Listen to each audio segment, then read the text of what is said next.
and partnerships forged for action. It hosts diverse skills and capacities for enhancing digital rights and inclusion on an African continent and beyond.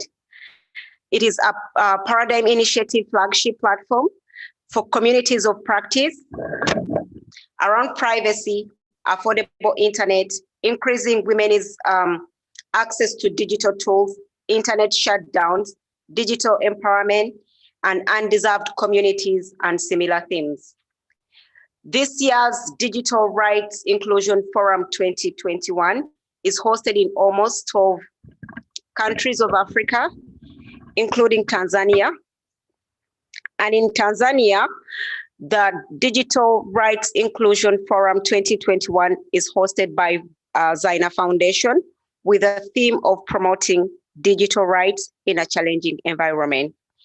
We all know and understand the current shrinking space of freedom of expression and civic space, particularly in digital rights in Tanzania, after the enactment of electoral and postal communication online content regulation of 2020. Therefore, in this event, we will be discussing about the issues and way forward.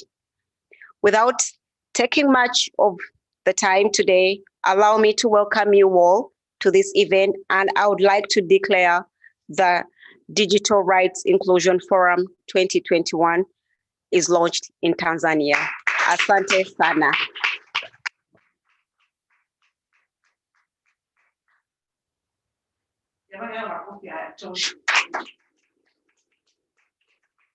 Pasha Kwaida, please.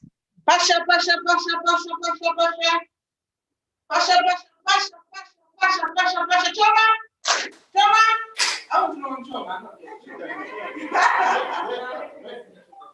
Na hiyo mazingira tunachoma watu wote wanaoharibu mazingira. Thank you so much, Aida, for a very good introduction about the event. And without further ado, let's go to, I mentioned earlier that I'll go through the program, and for some reasons I skipped that. So after the welcoming notes, we'll have sort of a panel discussion.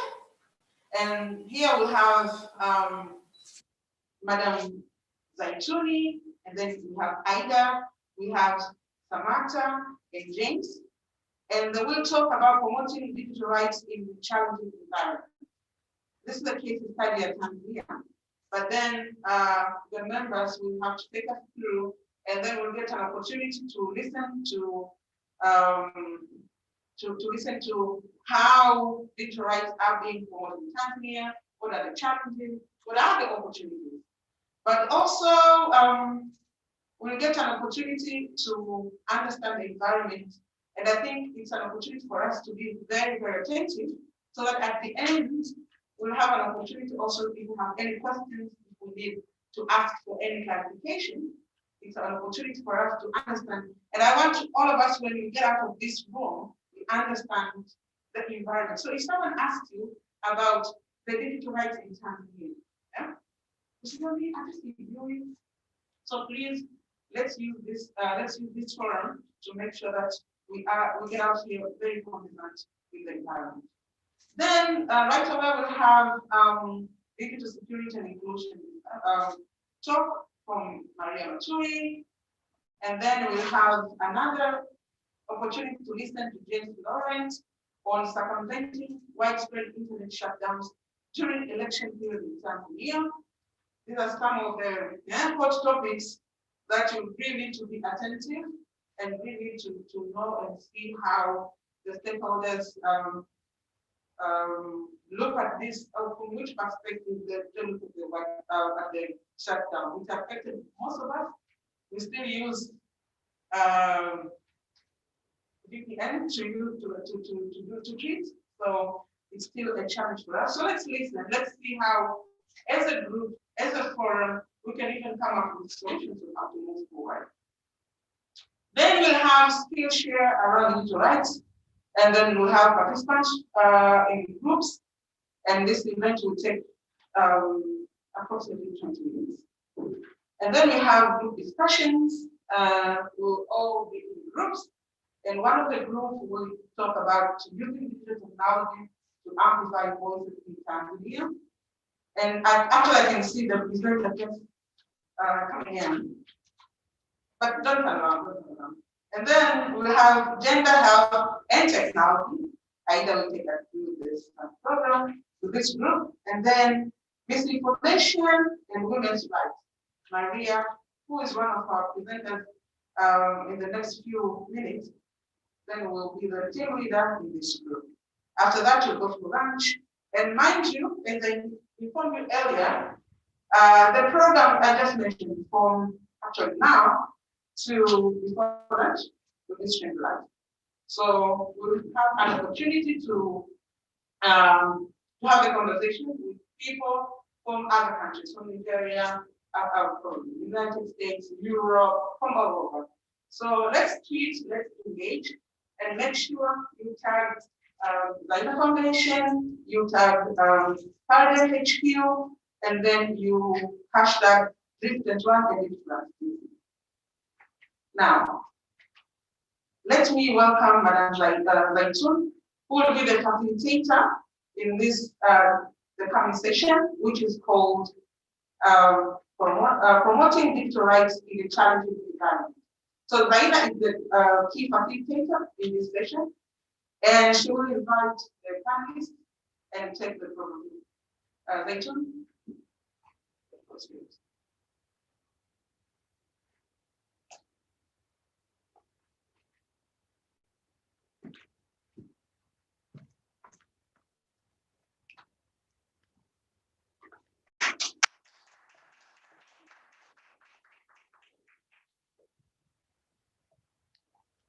Thank you so much, our MC of today. So now let me go direct to our opening panel session. And the title for our panel is Promoting Digital Rights in a Challenging Environment. And our cases focus on the Tanzanian country. So may I now welcome my co-panelists. So first of all, I would like to welcome James Laurent from THRDC. Welcome on the floor. Also, I would like to welcome Ms. Aida Bukubuza. Welcome.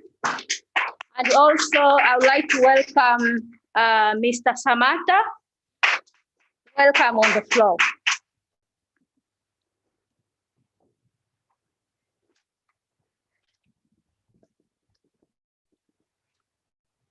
Okay, so before I welcome my co-panelists and talk about and introduce themselves and also talk about their areas of expertise and their organization, let me talk a little bit about the panel, about this session.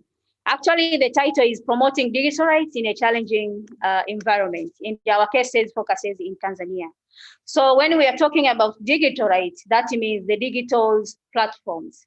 So that means here we are going to focus on the freedom of expression rights. And also we are going to focus on the right of access to information. And also we are going to focus on the right to privacy. So my co-panelists will be having the specific areas whereby each panelist is going to dig in a different areas on the digital rights issues in Tanzania. So let me tell you why digital right is important to the citizen of Tanzania. So that means the access to digital communication tools to the people. This helps people to gain information and to stay informed on the different processes in Tanzania, including the economic process, the political process, as well as the social process in Tanzania. So, so that means the lack of these rights, it can have a different bad impact to the citizen of Tanzania, as well as we can see the recently internet shutdown, which happened in Tanzania during the last presidential election. Many people actually did not get the right information about the election processes, as well as the voting and even the results, because most of the people are depending on the online platform to get different information, as well as the hard copy information. So that means they, like for example, the hard copy materials depends on the online materials in order to get the hard copy materials. For example, magazine.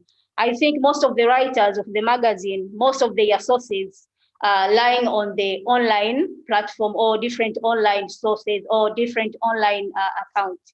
For example, even now in Tanzania, Twitter is not accessible without VPN. Is that right? Mm-hmm. Yes. So this has bad impact to the citizen of Tanzania. So now may I welcome each panelist to introduce yourself and your area of expertise and your organization in a brief. So welcome, Mr. Samata.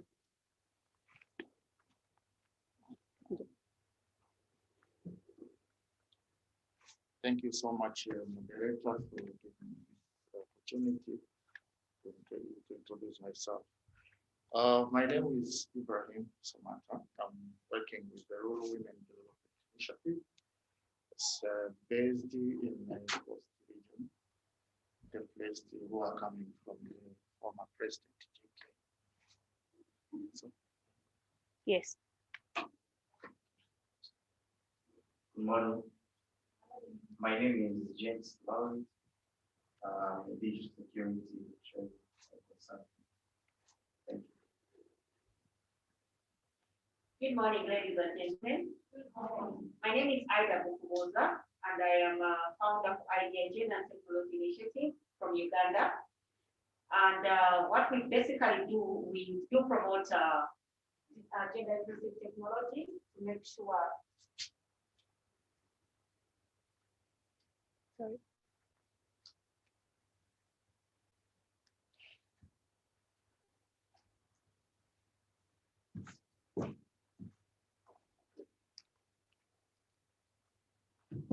Yes. Thank you. So I do co-found an organization called Idea Gender and Technology Initiative with the main aim of promoting gender inclusive technology to mainly women and girls in peri-urban and rural areas of Uganda. And amongst that, we do a lot around digital safety, STEM training, and internet freedom and rights of women, as well as advocacy. Yeah, that's under my digital security trainer and a computer scientist by profession. Thank you.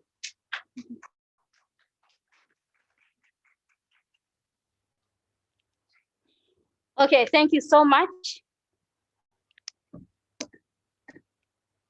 Oh, sorry.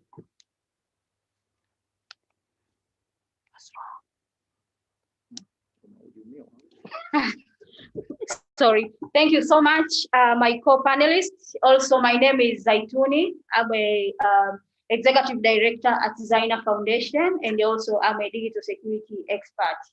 So, so digital rights issues in Tanzania since 2015, let's focus on the freedom of expression and also the right to access to information and also rights to privacy. So, for example, in the area of freedom of expression in Tanzania, we have different cases on suspended of different media houses and also online TV in Tanzania. And this was facilitated by the new electronic and post communication online content regulation, which were introduced in Tanzania in 2018 and as well as in 2020. So we can see the impact of that new regulation in terms of shrinking in the digital rights space and also the civic space in Tanzania. So let me give a few examples on the freedom of expression areas in Tanzania is highly affected. For example, we have some medias which have been suspended in Tanzania in 2020. For example, we have Clouds Media Cloud media, radio, and television have been suspended for 7 days in 2020 because of the shrinking of freedom of expression in Tanzania. So, and also we have Wasafi TV, and also we have numbers of online television which have been suspended in 2020 in Tanzania. So all these are some of the cases and also happened in Tanzania in 20. So we have magazines which have been banned and suspended in Tanzania, for example, Mwanahalisi, and also the flow you will add more cases if you know about the all suspended medias, online medias, magazine, etc. So, and also on the access to information in Tanzania, in 2020 during presidential election from 27, we had internet shutdown in Tanzania, whereby authorities threatened and slowing the internet. And also in the current, we have the trends on the raising the cost of bundles and the internet costs. So all these are the different scenarios on the access to information in Tanzania, which affected Tanzanians, not only in terms of getting information in a social life, but also in economy. So also on the right to privacy. So here we can see, most of us, we are using password in our device, but in case of emergence, if you have been detained by the authorities, then you have to share your credentials with them for the security purpose. So you can see the privacy also have been shrinking in Tanzania. So, and also in terms of privacy, we can we have observed a lot of surveillance and censorship in the country which is going on. So this also affects the privacy rights for the citizen of Tanzania. So now may I welcome Aida, then you can give us the trends on the digital rights in East Africa. So now we can see not only Tanzania, which affected by digital rights issues, but also let's see the trends in East Africa. Welcome, Aida. Thank you very much, Zaina. Well, when you look at the theme of Tanzania about promoting digital rights and environment, I think it comes from across the borders, beyond just Tanzania, but East Africa. And I want to thank Zaina for acknowledging that, because we have the same in Uganda early this year. But we'll just focus on what it means to talk about, when we talk about this whole issue about digital rights, what does it entail, right? So in a very short explanation, which is not so different from what you've been hearing for some time now, for me, in a few words, I would say digital rights is unessential in the digital age. We say we are in the very 21st century where we have technology so that we can, essence our lives to development, socio-economic factors, as well as development. However, with the inclusion, with the infringement on the inclusion and the privacy and freedom of expression that we suffer or face as a region may hinder our development in terms of development. I'll give a key example. When COVID kicked in, the entire world was on a panic. And how did we live to make sure that we keep on progress? It was on technology platforms, tools, and a lot of media, facilitations, and their will to give us information. So anything that infringes us to access this particular information is a threat to digital rights. So in short, or in very basic understanding, for me, that is what digital rights should be, a space where we are allowed to express our freedom, a space where we can talk about inclusivity, or where we can promote inclusivity, in a sense that how do we as women, for example, with Idea Gen and Technology Initiative, we work with women in peri-urban and rural areas. And questions come in terms of how is it affordable, how is accessing freedom or information online accessible? And I think it also varies and comes down to Tanzania. How is it very inclusive for people with disability? In a sense, is the digital platforms that we do use in the region, are they very inclusive to make sure people with vision impairment can as well enjoy the liability of technology? Are people who are handcuffed be able to navigate, the tools well without, are we sensitive enough to put inclusion in that? Are women allowed to use these tools? Are the things that are being put online favorable even for the children? Because when we are going to talk about inclusion, it's a very diverse topic from young children. We've seen parents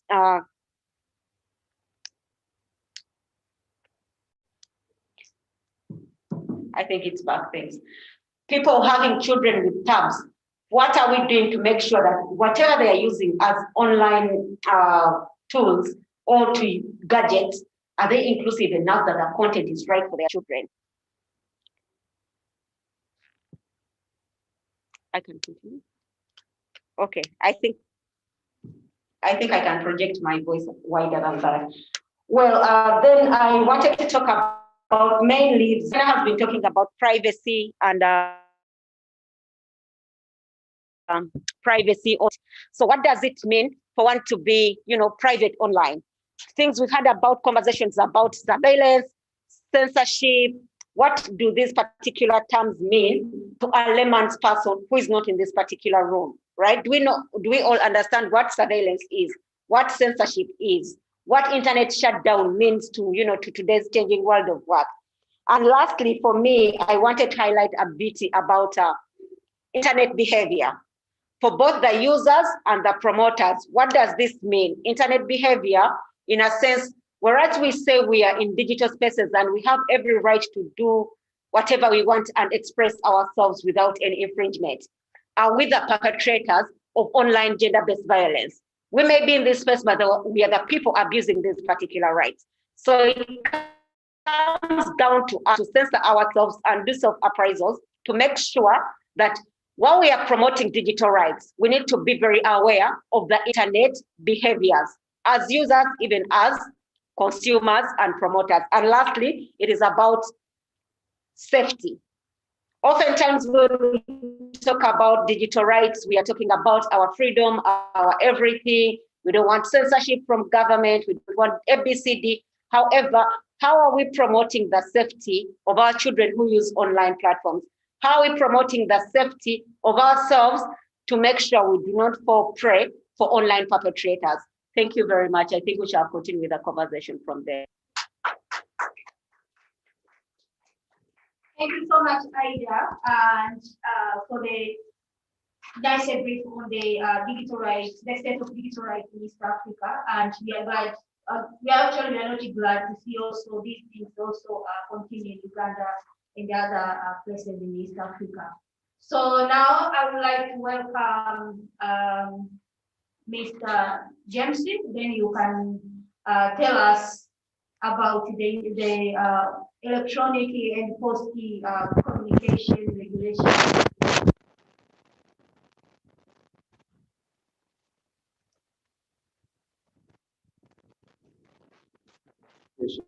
Just give a brief of the Electronic and Postal Communication Act. So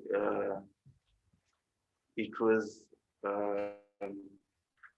introduced by it was passed into law in 2018, and as much as we had seen its failures and its flaws,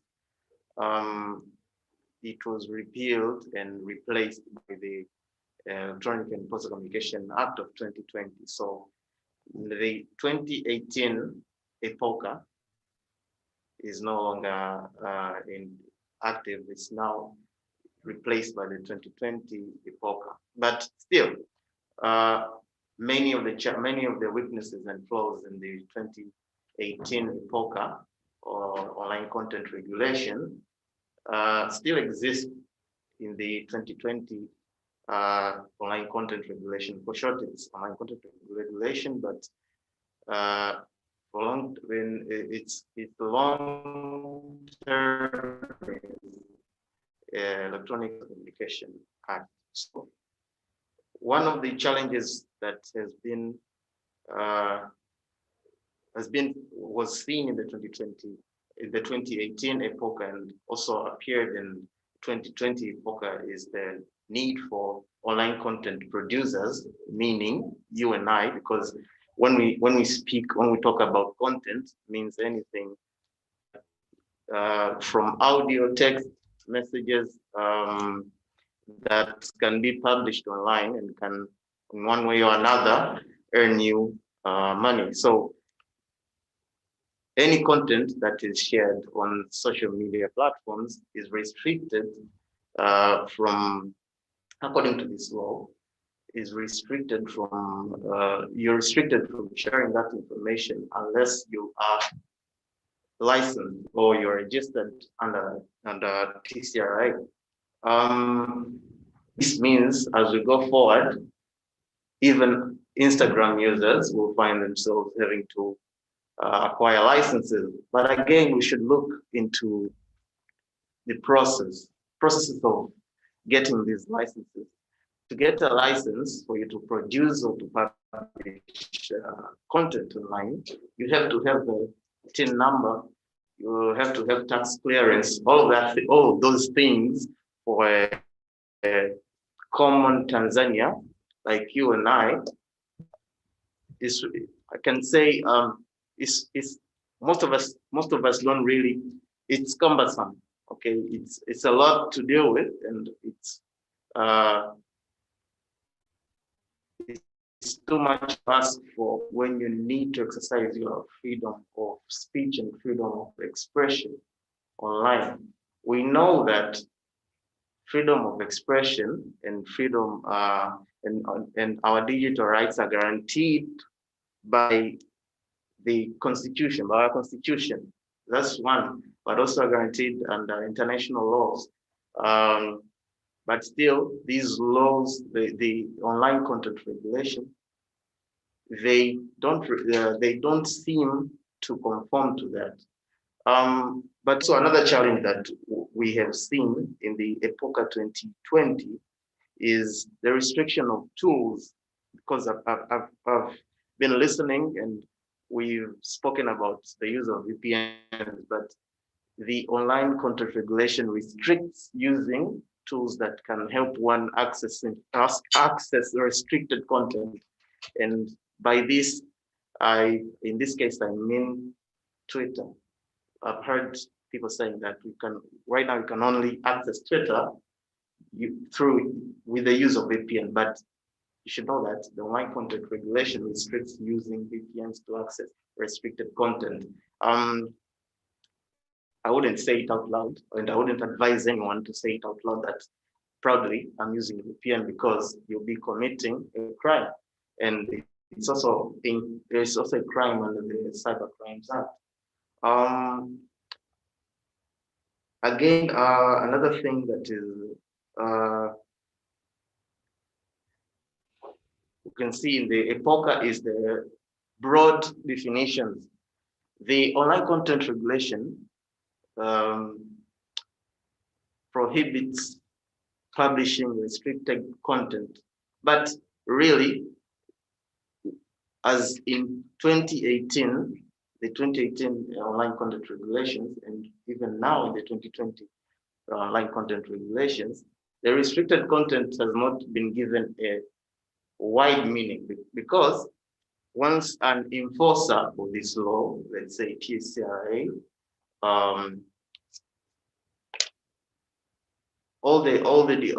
the broader definition of the restricted content relies upon the enforcer, that is TCRA. If your picture, for example, it's just an example.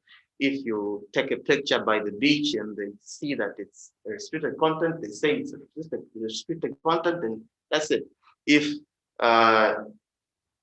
you get it, the overall, the broad meaning, the meaning of restricted content has not been has not been digested to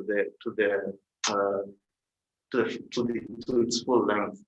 So this creates problems when you post or share information that is viewed to oppose an enforcer.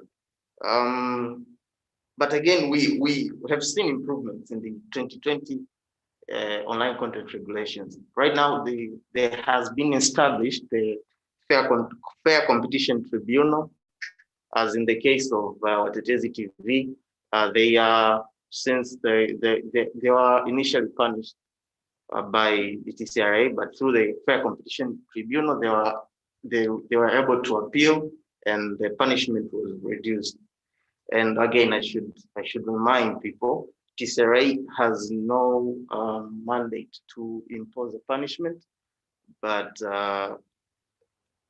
the law and the courts and other enforcement agencies can do that. But the Fair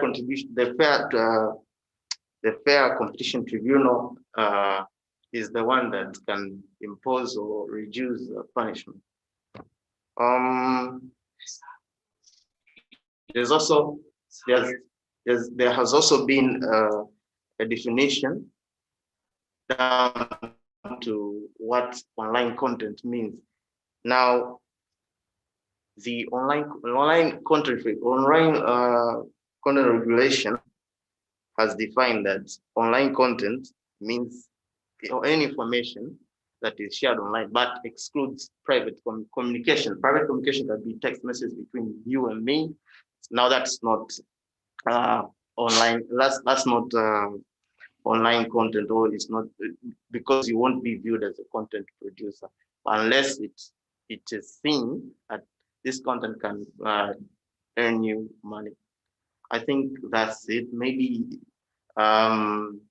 just to add up, we should all be responsible in the way we act and behave online, because apart from the online content regulations, there are other laws like the Cybercrimes Act, like I said before, that can make you, or can make it hard for an online user, for journalists or human rights defenders to work freely. And this creates curtails freedom of expression and freedom of speech in our country. Thank you.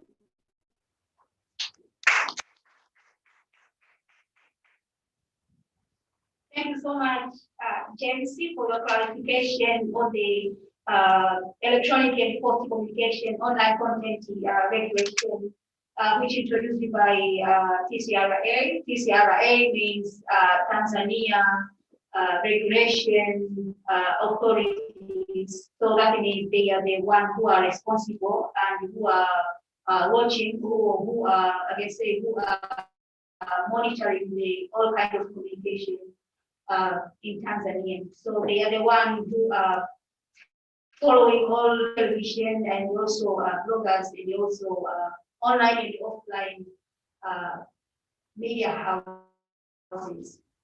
So, so before I welcome the floor for the question and the on our session. So now may I welcome Mr. Samata, and you can try to tell us on the, do we have any policy or do we have any laws in Tanzania on the digital rights? Welcome, Mr. Samata. Thank you so much, moderator, for giving me this chance to tell the participants shortly about the promoting digital rights in challenging environment cases from Tanzania. As you know, mimi ni Mswahili kuliko wote hao, so I will be able to speak in Kiswahili. That I know that there is a translator here. Asante kwa swali lako zuri. Kuna mambo mengi yameeleza Okay. Masuala mengi yameeleza dada yangu kule kutoka Uganda na Laurent hapa kuhusiana na mambo ya IPOCA. Labda mimi nizungumzie tu ninaenda slow. Yes, translation. Okay. Yeah. Tunapozungumzia digital right kwa maana ya haki za kidijitali kwa muktadha wa Tanzania, mambo ya digital right ni kitu kipya. Okay.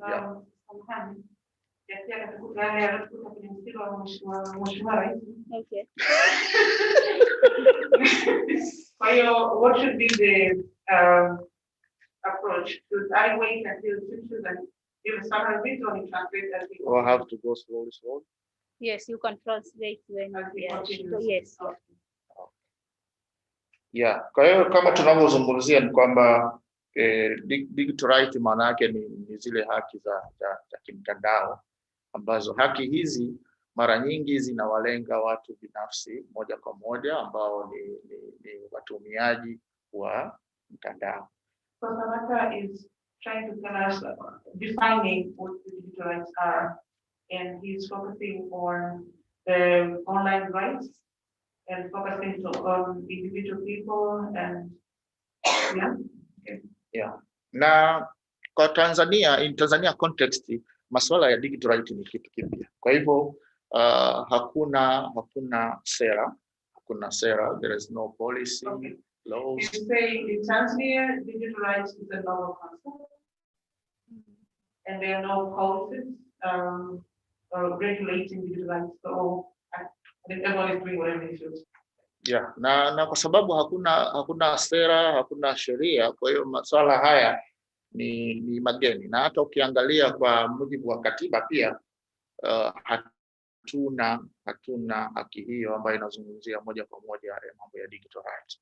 So you're still insisting that it's a new concept, and even in our constitution, the United Republic of Tanzania Constitution hasn't really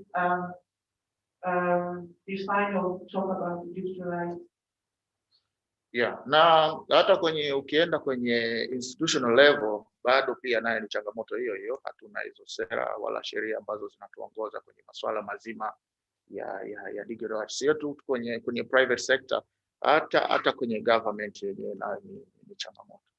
Okay, still this challenge is not just in the private sector, just even in the government sector as well. It's a challenge.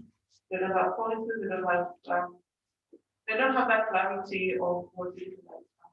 Yeah. Sasa hiyo tunaweza kuona inamaanisha nini? Maana yake ni kwamba tuko nyuma ya pazia, kwa maana ni kwamba digital right ni haki kama haki zingine, kwa mfano right to education, right to access to information. Kwa maana ya digital right ni miongoni mwa haki kama haki zingine ambazo ni muhimu zikazingatiwa. Digital rights are just like any other rights, like access to education, etc. And they need to be protected and promoted just like any other right. Sasa kutokana na hiyo kukosekana kwa hizo policy and laws ambazo zina promote masuala ya digital right, na kimsingi ni kwamba athari zake ni nini? Manake athari mojawapo ni kwamba haki za watumiaji wa mitandao zinavunjwa. Kwa mfano mmeshuhudia mkiona masuala kama ya internet shutdown, social media ban na vitu vingine. Okay, so being the gray area, everyone is doing whatever they feel like. So there's no regulation. Even the regulators, they just do it as they feel like. For instance, shutting down the internet, and even the internet users are not protected. Lakini la pili ni uhuru wa mtu binafsi, kwamba unaminywa kwa namna moja ama nyingine mtu kuwa na nafasi ya kuweza kueleza maoni yake na nani. Kwa hiyo kunakuwa na namna nyingine ya ubinafsi kwa namna ya kukosekana kwa hiyo inaitwa digital right ambazo zinaweza kusupport users. Okay, another challenge he mentioned in the individual rights being violated, especially those who are dealing with online issues. So yeah, there are violated. Yeah, lakini lingine ni kwamba taifa pia linachelewa kupata maendeleo kwa sababu mfumo wa serikali ya mtandao unakuwa unaingiliwa kiasi kwamba unaathiri na shughuli nyingine zinakuwa haziendi kwa ufanisi kutokana na kukosekana na hizo policy and laws ambazo zina promote digital right in Tanzania. So it affects the development in the country because we don't have the regulation for laws guiding the use of internet and digital rights as a whole. So it delays all the developmental actions because it affects other people. For instance, that's why you need to with the digital marketing, for instance, whatever, like in the media. So if you are shut down today, your economic advancement is also affected. Na kwa kuongezea katika hilo ni kwamba masuala ya ubinywaji wa mitandao umekuwa na athari kubwa. Kwa mfano hata sasa hivi mnaona kwamba mpaka tuingie huko kwenye mnaita nini VPN, ndio? Yes. Lazima tuende VPN. Jana nilikuwa namuuliza mtu mmoja mbona mimi sipaki Twitter, ananiambia mpaka niingie VPN. Kwa hivyo na hii experience hii pia si tu Tanzania. Experience hii imeanza since 2015. Kuna more than 15 countries in Africa ambazo zime experience internet shutdown. Nadhani na Tanzania sasa tumeingia kuwa miongoni mwa nchi ambazo zimeingia katika mkondo huu. Kwa hiyo utaona nini kwamba kwa muktadha huo au kwa msingi huo ni kwamba we should have a policy and laws ambazo zinaweza kupromote digital right kwa muktadha wote, kwa maana ya uhuru wa kujieleza, lakini na masuala ya maendeleo kwa ujumla wake.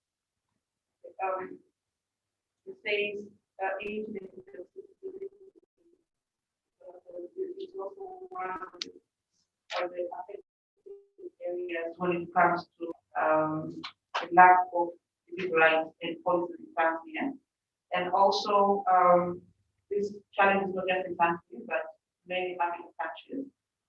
In 2015, more than 15 countries were also affected by the shutdown of the internet, Tanzania inclusive. So it's sad that we are also part of that data, which is what we do. Yeah, lakini katika baadhi ya nchi za Afrika wenzetu wameweza kutumia wameweza kusolve mambo ya internet shutdown kwa kutumia hizo wanaita nini legal ground. Yes. Legal ground. Kwa mfano Zimbabwe, I have experience from Zimbabwe, Chad, ambao wao personal waliweza kutumia vyombo vyao vya ndani kuweza kutatua. Lakini even Uganda. Na Uganda pia. Kwa maana mahakama zilitoa maagizo au amri kwa serikali zao kuweza kuacha kusitisha matumizi ya mtandao. Sijajua experience yetu hapa Tanzania, manake I remember that 2020 kwenye uchaguzi wengi mli experience changamoto kama namna hiyo. Na nadhani bado hata leo tunapozungumza mtandao bado haujarudi vizuri, tunaendelea na namna ya upigaji. So it gives the good practice in terms of if you have the what institution, so you have the law, it's easy to kind of challenge such shutdown. You mentioned Uganda and Zimbabwe, where there was court intervention for the government to give the accessibility to the internet. But in Tanzania, we don't have the law, but then he is not sure what kind of intervention take place in the court has done to ensure that we get access to it. Hata ukijaribu kuangalia zile wanasema dimension of kwa Kiswahili wanaita nini, miegemo, ndio dimension ya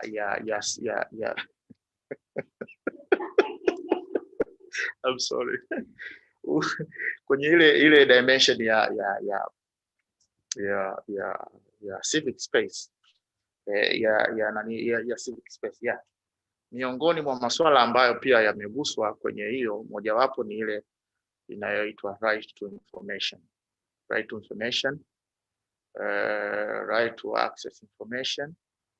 Lakini lingine ambalo limegusiwa mno ni internet freedom kwenye masuala hayo ya. Kwa hiyo ukitazama changamoto hizi zinajitokeza kwa upande wa Tanzania ni kutokana na hizo kutokopo na hizo sera na nani, lakini nadhani sasa imefika wakati kama watumiaji ama kwa lugha nyingine wanufaikaji, ni lazima sasa sera. One of the way forward I want to propose, we need to have a digital policy, law and regulations which safeguarding digital users. Second, we need to boost digital space. And as a country, we need to sign international treaties which is strengthening digital rights. Kwa mfano, kuna hii sheria ya hizi kanuni na hii sheria ya FOCA ni kwamba haijamiti zile international standard. Kwa mfano, iko hiyo ya 2020 lakini ilifanywa pia amendment, nadhani ilikuwepo 2018, ambayo imeweka vifungu kwa kweli vina changamoto nyingi. Na nadhani changamoto kubwa ambayo ilikuwa imejitokeza mwaka jana lilipoanza janga hili la corona, kulikuwa na TCRA walikuwa wanatumia matangazo kutisha watu kwamba mtakitoa taarifa hii basi kwamba toa taarifa zake. Kwa hiyo watu wengi walikuwa wanaogopa na kesi nyingi zilifunguliwa. Nakumbuka mwezi Machi waziri mkuu akiwa bungeni alitoa hilo onyo kusema kwamba watu wote hao watashughulikiwa kwa mujibu wa sheria, na kuna baadhi ya vifungu vimejaribu kuainishwa pale. Kwa hiyo kimsingi yeah. All right, okay. Keeps on challenging me. Speak in English, or anyways. So I think was giving recommendations also to me when he talked in English. But he also mentioned how the lack of laws also give power to politicians or even some leaders to even use their authority to actually deter people from accessing the internet or using their digital rights to express their rights or whatever, and it has affected access to information as well as their freedom of speech. Yeah, na kwa kumalizia ni kwamba pamoja nimezungumzia mambo ya digital right, lakini pia kuna masuala ya affordable ya matumizi ya internet. Bado ni changamoto kubwa, matumizi yako juu. Kwa hiyo sisi kama wadau tunapaswa kujitokeza mstari wa mbele sana kuhakikisha kwamba ni gharama hizo za matumizi ya mtandao, kwa sababu sio vitu vya anasa, ni vitu kwa ajili ya maendeleo. Basi kama civil society lazima tusimame pamoja kuhakikisha kwamba masuala ya affordable kwa ajili ya internet, basi gharama zinakuwa nafuu, ni kwa ajili ya kuchochea maendeleo. His final remark is on the affordability of the internet and the online spaces, and therefore he calls for concerted efforts between the people, the stakeholders, making sure that internet becomes accessible. Because even having a platform, having an online TV or radio, it's expensive. So it's not just the internet, but even having a speed to do your thing, and this affects the. Na nadhani kwa kumalizia tena kwa mara ya mwisho ni kwamba ile fursa ambayo tulikuwa tunaitafuta nadhani sasa imepatikana. Kwa hiyo sasa turudi pamoja tuangalie hizo changamoto kwenye mambo ya digital rights, na kuangalia environment kwa case study ya Tanzania. Wenzetu wa article 19 waliwahi kufanya study nadhani last year 2020. Recommendation ambayo walitoa ni swala la kufuta hiyo unaita online content, yani epoch.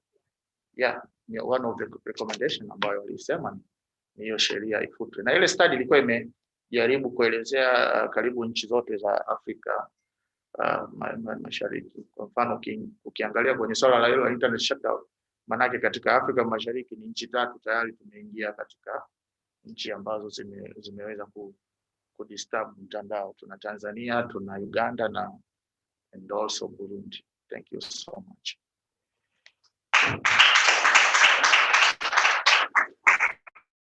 Okay, the last point was like we still emphasize that the time is now, and we should use this platform to air our voices. And he also mentioned the study done by the Article 19 about the digital rights in Africa. And for Tanzania, the recommendation was to do away with the local regulation. And he also mentioned that some of the West countries reported, most of them came from East Africa, so we have Tanzania, Uganda as well. So I think that was it. Thank you so much, Mr. Sabata. Let me add on the laws of Tanzania, how the laws stated from our constitution. So from the Constitution of the United Republic of Tanzania of 1977. So on the Article 12 provided the equality of human beings, as well as Article 13 provide equality before the law, and also Article 14 right to life, and the Article 15 stated about right to personal freedom, and Article 16 right to privacy and personal security, and also Article 17 right to freedom of movement, Article 18 rights to freedom of expression, and also the next article, Article 20, which explained the freedom of association, etc. So these are our basic rights from our constitution. But we have the recently regulation which have been amended in 2020, the EPOCA one, which that means electronic and content regulation authorities, which shrink and which limit, or I can say which trying to restrict the freedom of expression of Tanzanians. So we can see from the current regulation as well as our constitution, it is different. What the constitution stated is different with what's going on in the country. So that means the digital rights in Tanzania, enjoying digital rights in Tanzania is one of our rights. Thank you so much. So now we can. Okay. So we are wrap up our session. So now may I welcome few questions from the ground, because as we proceed with our session, we have our next session. So we'll get enough time to share your questions or your comments. So now you are welcome to share your comments around the promoting digital rights in Tanzania, and any case study you know from Tanzania, and any comment you want to share in this room. You're welcome. So before we take any questions, please another round of applause for the panel. Joy.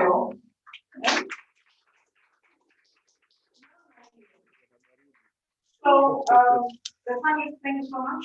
And before I allow any questions from the floor, I have some questions I think that will help us actually to digest what has been discussed here.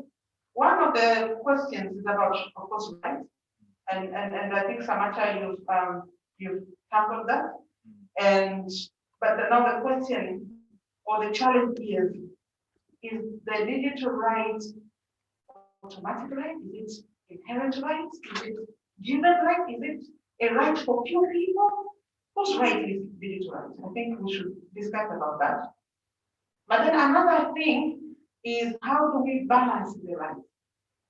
We've talked about safety and security. We know about online bullying. Yeah, we know about online, this, how do you call it? The way they recruit people to join, I think, bad groups, or the way they do pornography, for instance, and so forth. But at the same time, this is our right. Yeah. How do we balance between safety, security, and the freedom of the internet, or using the internet, or our digital rights? And another one, how do we ensure equality in accessing internet? You've mentioned about VPN, using VPN being a criminal offense in Tanzania. And we see leaders from top to lower using Twitter. Yes. All the official information now is being aired, is being given through Twitter. So is this right for people? If we arrest someone today for using VPN, are we going also to arrest the leaders? Are we going to arrest the ministers? Are we going to arrest the Burundian everyone? So I think these are the questions that should give us to dig deeper and dive in the discussion. Any question from the floor, please?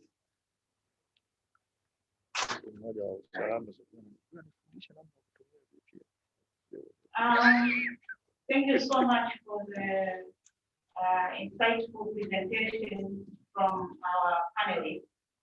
And I have two questions, which I think also in it I will try to ask and share my opinion.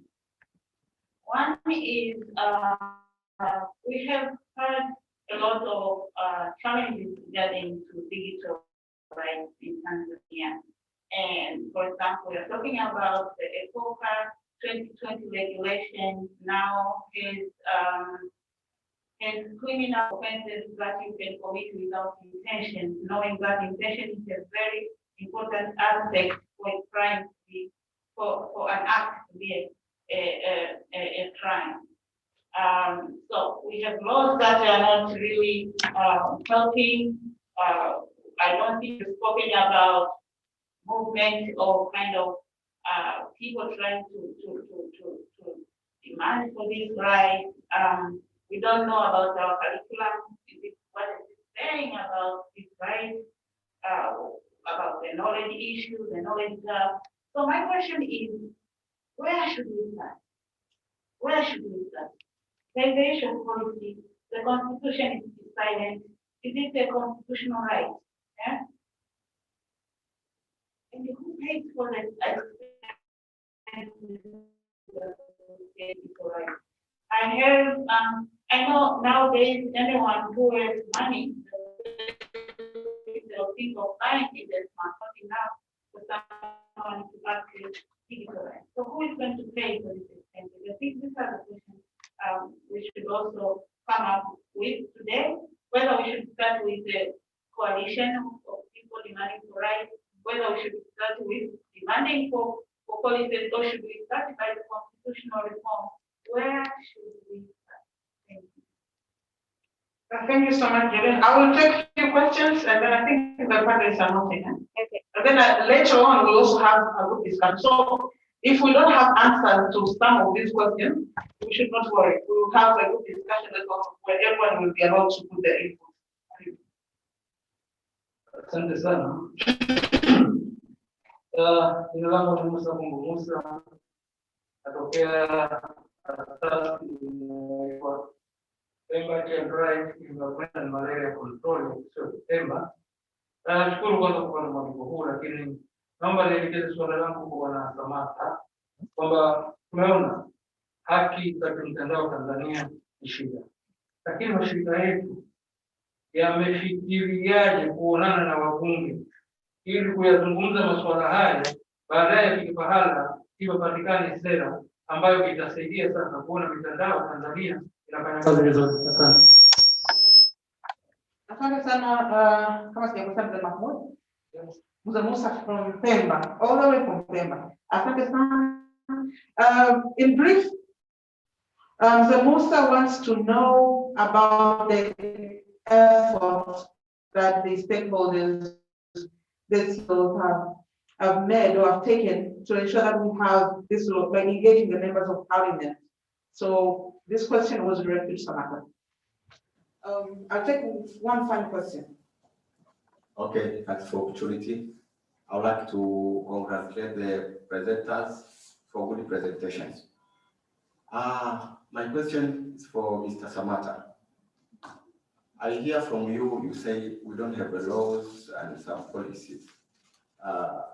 The problem is that we don't have the policies, or the problem is some bad laws that shrinking the freedom of expressions and some rights for digital communication and so on, like Twitter, like a slowdown of internet and so on. That's. And your name again? Roderick Mush. Thank you, Roderick. Is it lack of laws or is it bad laws? And there is not anything like bad laws. Nobody came to my open. Asante. My name is Roger Pilipili. I am from Youth with Disabilities Organization. I would like to ask the question that you have heard there are laws which have been said to limit the freedom of expression. But I think what is meant by freedom of expression first, and what is the responsibilities of the people who actually, of all of us, who demand for such freedom of expression, and when freedom of expression have to be put into consideration, and when freedom of expression has not required to be put into consideration. Thank you.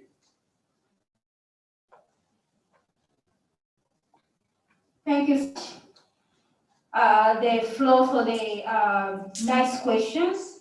So I'm trying to put together all of the 4 questions. So that means the first question and the second question and even the 4th question. So that means people are trying to see, fine, okay, we have these challenges of digital rights. So what can be done? So constitutional rights. It is our right. It's a must for us. So that means, despite of the bad laws or laws which are trying to shrink the digital rights and our rights online, but digital rights is our constitutional right. So what can be done? So that's why we are here, and also we are trying to work together. Zaina Foundation and the other CSOs in Tanzania. So now we are in the process of formulating the coalition of different CSOs in Tanzania. Then we can work together and trying to amend the online regulations. Then we can try to improve the digital rights situation in Tanzania. So that's why we are collaborating with international organizations like Paradigm Initiative and other organizations for the advocacy and also the improvement of the digital rights in Tanzania. So later on today, we will have a group discussion. So we depend on your suggestion on the recommendation on what can be done after this session. So later on, we will have another opportunity to share more about the recommendation of the digital rights. So also, addition to that, on the last question from Mr. Rajabu about freedom of expression, when can be done and when cannot be done. So that means the freedom of expression is our right. That is a fundamental right. So we don't have a time where we are not allowed to practice freedom of expression.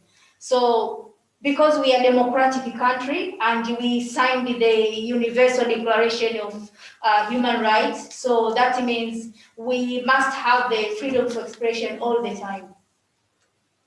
Thank you. Do we have any, like a panelist you want to add? Okay, welcome. Well, thank you very much. I just have a point. I have pointed out some few recommendations in regard to first of all, her question in regard to where do we start to address the digital gap. First of all, for me, I think it comes with the litigation of digital rights. In this sense, which Mr. Samana has been talking about, more of action, and it should start with us as responsible citizens, right? So that takes me to my second point, and to come down to improvement of improvement of citizens' role in calling up for this particular litigations, in the sense that we as people who are in this particular forum should take it upon ourselves. When you see an abuse or a violation of rights somewhere, it should be your role first as well to call for accountability to whoever is abusing another, because it may be them today, but tomorrow they'll be pointing it to you. And then, for me, which is very key, is the greater role of private sector, the ISPs that do realize these particular rights. What is their role in making sure they realize the rights of the users? Are they silent because they are taking it digital platforms and their services as a private good versus a public good? Because if I am a consumer, or for example, data bundles from Vodafone or Airtel and MTN, they should really play a very convenient role to make sure that me as a consumer, I am comfortable to, to pay a particular amount of tax. For example, I'll give a case scenario in Uganda, they impose what we call the overly top tax, which is OTT, whereby you have to pay tax on another tax to use internet service bundles. So what is their role as internet service providers in making sure that their clients are not violated and also threatened, and shrinking? These taxes are shrinking the use and limit people's participation to freely utilize the online services, because there is an extra charge on that. And lastly, I think the call and the wrap-up for advocacy work, in this sense, like what Zaina Foundation is doing, when we are in such spaces, we may just be a couple of us, but this is the start where we have to use our voices and advocate for what is right. Digital rights are human rights. It is a declaration. I think it came out around 2009 in a Constitutional Court Council in France. So, whereas we are saying we are living in a digital era, we need to command and, make sure these rights are given to us, because your existence on physical space is as important as your digital existence. Lastly, please allow me to read out this particular recommendation. Yeah, mainly digital literacy is a very key gap in creating awareness to give people the right to understand what they really need in this changing world of work.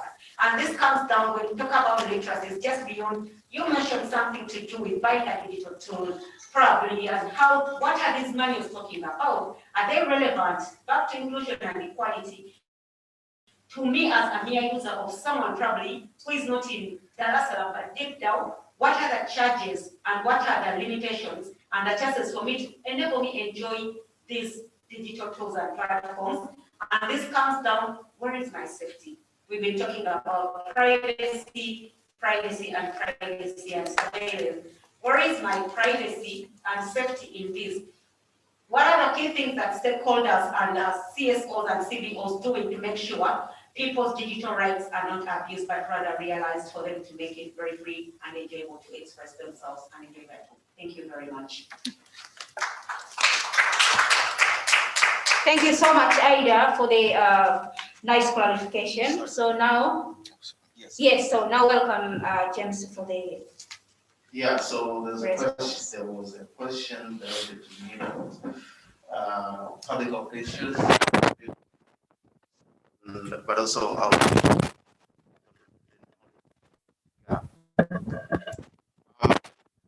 go briefly so that I can translate in Swahili, because I want this message to go across. So, is it right for public officials to use VPNs? Of course, it's not under the law. But as long as you don't have evidence that they use, you cannot you cannot say that they're using VPNs. But yeah, so it's funny how you can impose a law that restricts everyone, but yet you go contrary to the law. Right. But also about the knowledge gap. let's agree, and I think we all agree that many of our African societies, I don't want to seem negative, but we are not financially stable to go with the speed that digital technology or digital technologies are. For a local Tanzanian in the village, when you tell them about the use of VPN, when you tell them about Twitter, that's not their pain point. What they really want to hear is how they go by, how they can make a living day in, day out. And most of them don't use smartphones. Most of them rely on radios, rely on simple mobile phones. We call them Nokia Kitochi, right? But this does not mean that we do not have to involve them. And what we have to do is see how we can start simply, or how we can start from the ground up. And what I can advise here is simplicity is key. Starting with the small things, starting with the people at the ground. I'll translate in Swahili.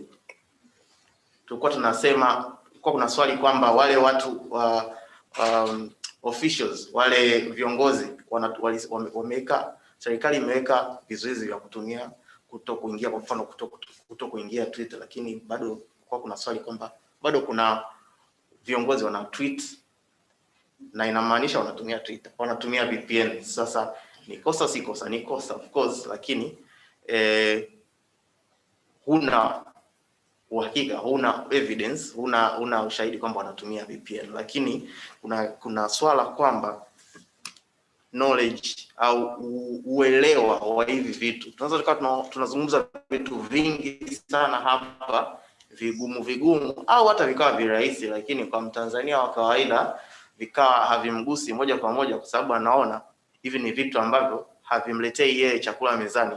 Lakini mwisho wa siku inabidi tukumbuke kwamba kama tunataka ajenda zetu ziwafikie wale watu wa chini, inabidi tujaribu kuenda kwa namna ambayo inawagusa wao wenyewe, kuangalia matumizi yao ya internet, wanaitumia vipi katika hata kama sio internet, matumizi yao ya vifaa vya kidijitali kama radio, sawa, wanazita mkulima, Nokia vitochi. Hapo ndo tunaweza tukawafikia na kufikia watu ambao tunataka kuwafikia. Vinginevyo tutakuwa tunawafikia wasomi tu na watu wa mijini. Thank you. Okay. Thank you so much, Mr. Laurent, for the nice clarification. So, it's still a challenge. That's why we are promoting digital rights in a challenging environment. Yeah. Because you can see that nowadays in Tanzania, yes, it's restricted. That means you can use it without connection to the VPN. But we see a lot of tweeters going around every day, every time, every minute, coming from those who implemented those bad laws, or those the Twitter. So those who are restricted the Twitter, they are the ones who are using Twitter for communication all the time. And you can witness this from the higher administrators in Tanzania. The higher people, they are the frequently Twitter users, while Twitter is still suspended in Tanzania. So that's why we as a civil society and the different stakeholders, we need to come up together and try to amend and litigate and and trying to raise awareness and doing we see this is, for my perspective, I see this is a skill gap, because you cannot like putting a law and then you are the one who are breaking that law. So what do you expect? Yeah, so that's why we are promoting digital rights, but we see some of the challenges, some of the some of the poor policies which are restricted the freedom of expression and access to information in Tanzania, but also we see the skill gap. between those who are implementing those laws. So maybe they are just implementing the laws, but they don't know the impact of it. And they also don't know that if you are implementing something in the country, that means you are part of it. You are part of it. If not you, but you have your relatives, you have your colleagues, you have your office, you are also part of it. So if you restrict access to information or freedom of expression, that means you are also restricting yourself from expressing yourself to your people in Tanzania. So now, for the interest of time, let me welcome Mr. Samata for just less than 1 minute for the wrap up. Asante sana bibi kwa story.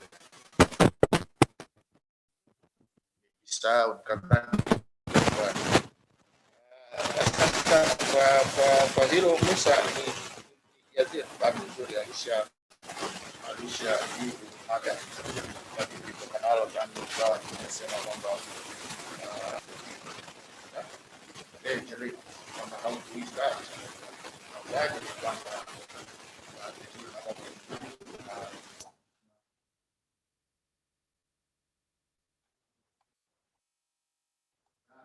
coalition yao wanafanya vizuri sana kwenye mambo haya ya promote digital rights ambayo bring together civil society, government and other stakeholders kwa masuala mengi tu wanaangalia huko, data protection, mambo ya affordability, mambo ya internet na kufanya vizuri. Bahati nzuri civil society tuko vizuri kwenye focus. Unakumbuka hata kule nyuma mpaka tukaweza kupata sheria ile ya makosa ya kujamiana. Nadhani civil society ndio ilitengeneza hiyo draft.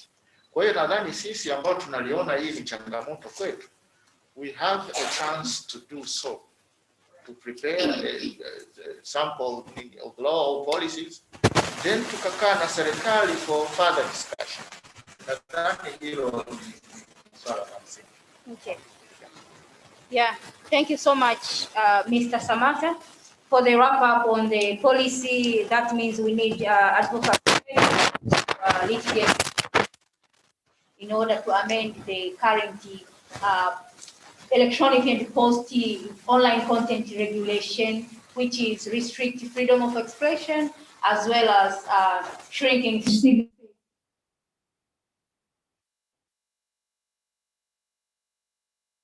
Thank you so much for your contribution. So we are still having the platform other session whereby we can contribute, and also after lunch we expect to have the group discussion for all participants whereby you can share with us your recommendations so that we can have a way forward after this session. Thank you so much. Excuse me. Hello. Excuse me, I raised my hand. Hello. And I'm sure a number of us who have learned a lot of things. And throughout the next sessions, we are going even to share our knowledge that we've gained from this discussion to make sure that we enrich what we are going to discuss later on. Iman, where are you? Can you please Pasha for the panelists. Usichoke, sasa inabidi uwarembe. So we have to stand up? Simameni basi dakika moja. Jamhuri ya Muungano wa Tanzania. Namna hiyo. Okay. Okay, Pasha, we are going to choma for 3 factorial. Okay. 1, 2, 3, 1, 2, 1. So if you say choma, we do that. Okay. Pasha. Hata kama mmevaa barakoa, someone smiles, I can see. Pasha, okay, choma. Excellent. Thank you so much, Imani, and thank you so much, Affordability again. Now we have another session. We are behind time, so I'm going to steal some people's minutes and time so that you can make sure that we go with the program. Now, to the floor, I would like to welcome Ms. Maria Matui on digital security and inclusion. Makofi kwake tafadhali.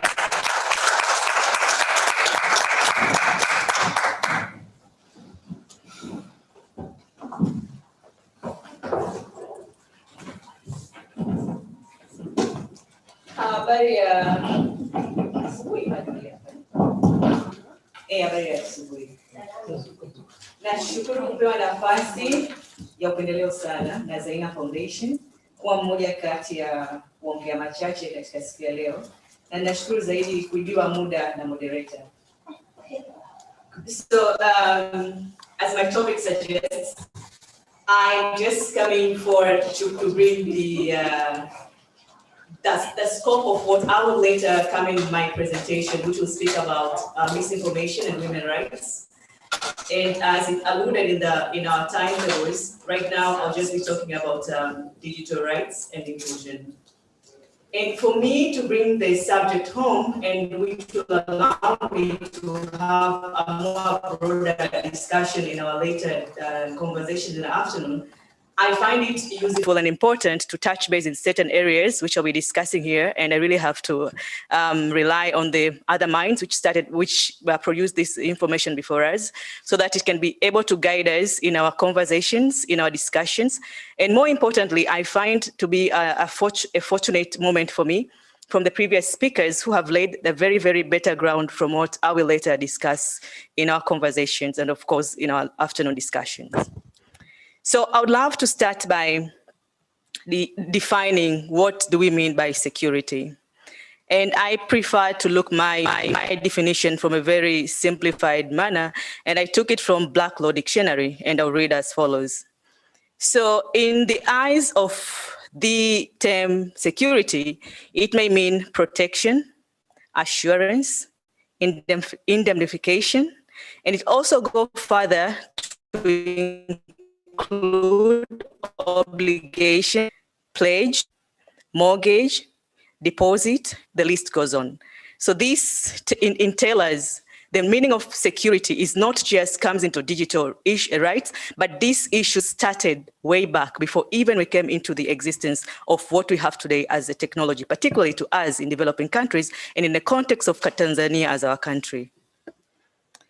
And then I would like to look into the perspective of how other instruments have looked in the issue of securities. And particularly, I want to look into the UN system. I'll also look in the Africa Union system, and then I'll just touch a little in our context of Tanzania, by building from what the previous panelists have spoken about.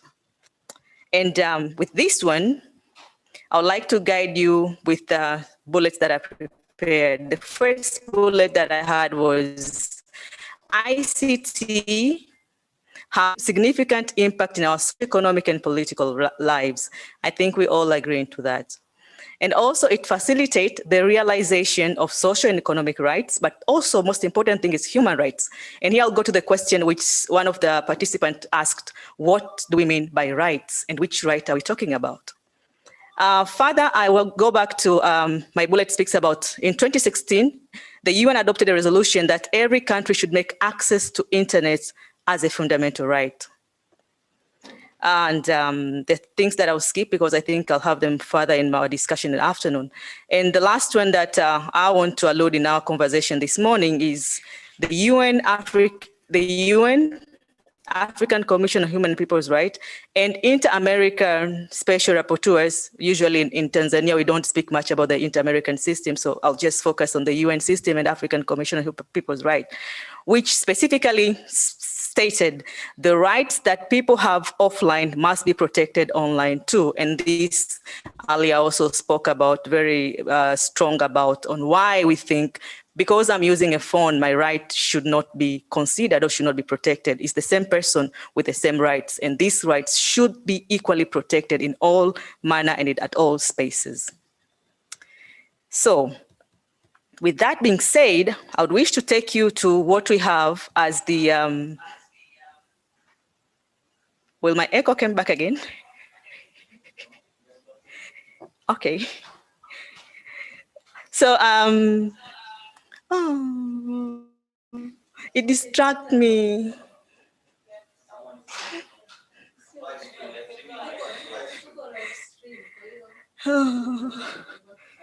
Okay. Okay, sorry for that. So I wish to look into the African system, and particularly Article 9, which speaks about, the instrument that I'll be looking into is the African Charter on Human and People's Rights. And on this right, the right that we're talking about now, Article 9 speaks about every individual shall have the right to receive information. And part 2 says that every individual shall have the right to express and disseminate his opinion within the law. Of course, we go back to our conversation when we come to the context of our country as Tanzania. And now I shift. I want to go to the UN General Comment number 34, excuse me, which alluded in its general remarks, which also respond to the question which was asked this afternoon. And I'll read as follows. Among the articles, whereas the guarantee for freedom of opinion and expression includes Article 18, 17, 25, and 27. And why am I speaking about this lump of articles? Because the General Comment 34 specifically brought about more than 13 pages of recommendation in respect to Article 19, which speaks about freedom of opinion and expression. As we all know, we are not living in an island. This has been spoken repeatedly, and we are not in silo. So as a country, Tanzania, we must be and we should be observant of what other international instruments at the UN system, African system, which we are signatories, and how that, if we are not able to follow them, affects rights of people in Tanzania. It's very unfortunate, I would say this. Part of what we will be discussing about, someone also alluded, I think, from THRDC, it's a very few segment of people do understand what should be discussed and how it can be discussed. And the majority of those who are residing in peripherals of the cities and rural communities, they hardly understand what do these rights entails. I do not have statistics, so I'll be lying. I do not know how much of us own these mobile phones, and we can really have a data which informs what we are defending goes and cut across, not just to the few segment of us as nations, as nationals of the country, but how many people who are being infringed of their rights simply because they do not understand what is entailed and what is provided in those laws. And this is a call to all of us, seem to be our responsibility, yes, but when we speak about right and inclusion, proper inclusion of us to understand rights. And something that is very fascinating for me, and I hope I'll find it and share it with you. And the issue of rights, it was a conversation which, a freedom of expression, it has been in existence since 1946. What does this tell us as maybe practitioners, as lawyers and activists? Meaning that the issue has been a discussion behind other corridors, behind other localities, but it was not yet codified in terms that it was not written anywhere, but it was known and it was believed strongly to be part of what can influence human existence. This was also recognized in the UN National General Assembly when it was adopting, I think, the Universal Declaration of Human Rights and the touchstone of all the freedoms to which the United Nations is concerned. Here, I would like to pause. And why am I pausing? I am pausing because I want to throw a question. And my question to all of you would be, what do we think we have been missing for all this time as activists, as practitioners, as lawyers, as development specialists, and as just a normal civilian? What has been missing link in what we have been speaking about very, very strong in respect to our rights, and how we have been able to facilitate a platform which could ensure not just few who have access are able to be included in the whole digital rights discussion. And the following question to that would be, do we believe we had enough number of us? When I say us, I mean the majority of Tanzanians, which are more than 50-something million now, being included in these conversations. And if they were included, were their voices heard? And if it was heard, what has been measures taken from those voices which have been echoed? And here I'm just linking to the issue of inclusion. And why I'm linking to the issue of inclusion, because we see women, persons with disabilities, children, and other groups are still far beyond being a part of these conversations. So do we have a missing links in our policies? Do we have a missing link in our laws? Or do we have a missing link in our own programs and practices? So this is a pause and a question that I think we'll have more conversations about it later. So on my notes also, I came across something which also I think it's important for us as we're having these conversations to understand and maybe to appreciate efforts which have been in place, but also to position ourselves in a manner that challenging those progresses which has been made, particularly at the African region and within our country context, needs us to have a very bit of more information and a more sort of a correlated or rather organized system of how to engage the stakeholders. And when I say stakeholders, I mean our biggest stakeholder from what we need to push forward our agenda could be the government, but as civil society organizations, as practitioners, as academicians, how are we coming together to echo our voice? And this goes with the realization that, for instance, Africa Union in year 2020, this first, I look into the repeal of the laws which has happened in Tanzania. I think the panelists spoke about it very critical about those, and I want to go into that, so just skip that one. But I want us to see the merge between the cyber laws and the laws which have been established last year. What is the link? And how do we bring this in a very brief but in an understandable manner that even a lay person should see and understand this is a threat to my freedom of expression.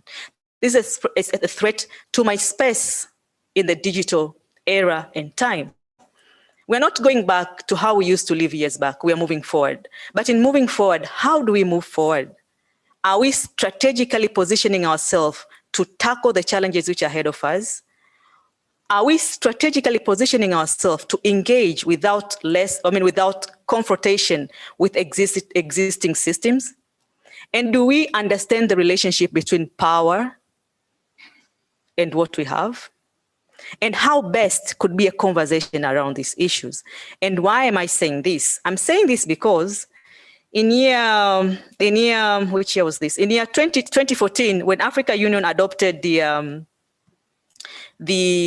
instrument which called Africa Union Convention on Cyber Security and Personal Data Protection, it was evident the threat posed within African countries, not just because we as civilians, we are the one who poses those threats, but there seemingly to be a lot of other threats coming from outside borders of African countries. I think all of us, we are certainly aware of what happened in 2018 when either it was rumored or it was how can I say this? It was really convinced, and there were evidence that there was information which was transmitted to China from African Union headquarters. So threats such as that probably and maybe could be the reason our governments think and believe there should be a measure where they could have more stringent rules to protect the space.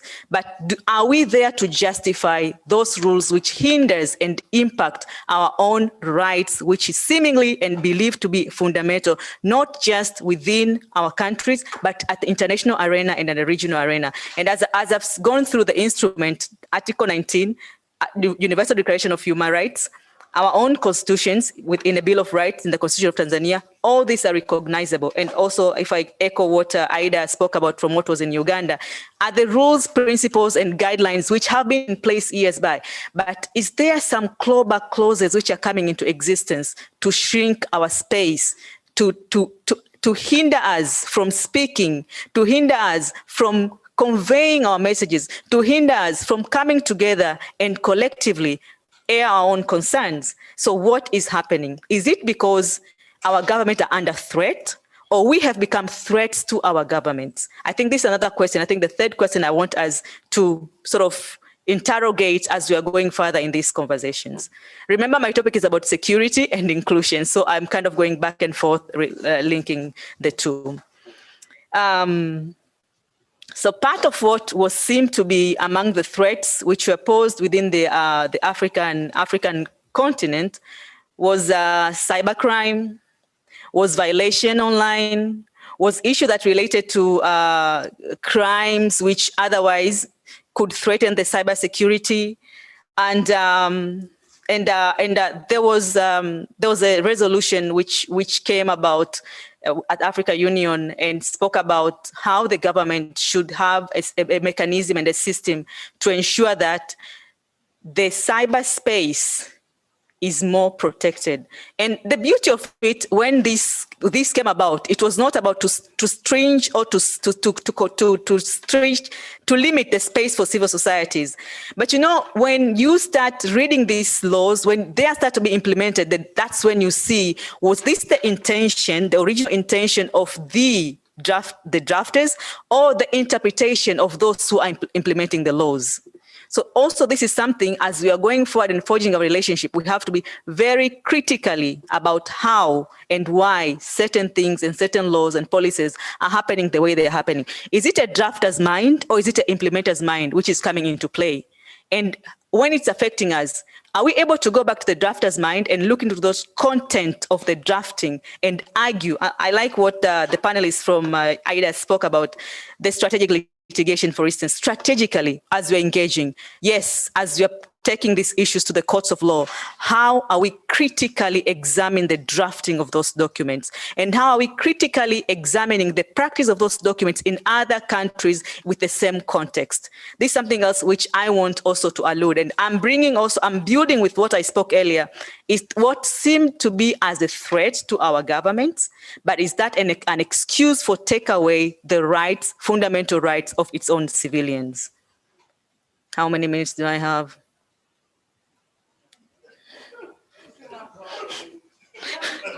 Okay. All right. Okay. So these are the things that for me, they are very close to my heart, and they are very close and near because I would say because of the situation I find happens in our countries, developing countries. And maybe also is what I believe we've never been able to interrogate the issues of inequalities, the issues of power, and dancing the same tune back and forth. That is it really our tune, or we are dancing someone's tune? Is it really our doing, or someone is doing this for us? So who are we, and where are we, and how can collectively question these things and really have a roadmap as a country, but as Africa? Where are we heading with advancement of technology? Where are we heading with the power within the technology sector? Where are we heading with the digital divide within the technology sector? Where are we heading with increasing repressive laws which each and every day keep on existing, and we do not position ourselves to really tackle these issues in a very scientific manner, probably? So maybe this is another thing that I want us to also allude: inequalities and technology power, because at the end of the day, this is a power relation issue, and we cannot deny it. And the power relation issue is not just because of those who have and those who have not, but the power relation issue between the developing and the developed. So together also, how do we understand our laws as much as we have them within our countries? Are they really speaking about our context as Tanzanians? Are they really speaking in the context of African? is it really our laws, or these are laws imposed to us for the interest of another person, for the interest of another superpower? So where are we? How are we? And how do we understand it? Okay. I think this is all I have.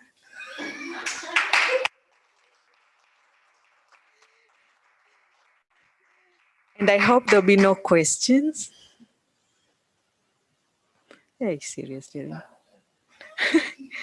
Okay, thank you very much. So I was just trying to come with what we'll have further discussion. That's what I was told to do, to engage the participant with the conversation we're going to have in afternoon, but also to trickle some questions which we will forge our thinking forward in our afternoon sessions, but also to position ourselves when we look into these things and not really look into ourselves as we are the one who are not benefiting from what is seen, or we are the one who are just victimized. But I think to have a very bigger picture from how these things could be strategically planned or aligned, and we do not have that really picture within our own maybe myopic, our own small comfort zone of questioning things.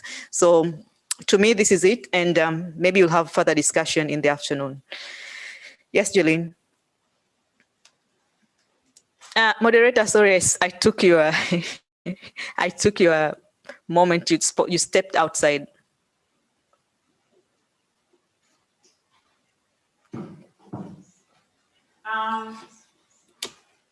Thank you, my learned sister, for that insightful presentation, very provocative.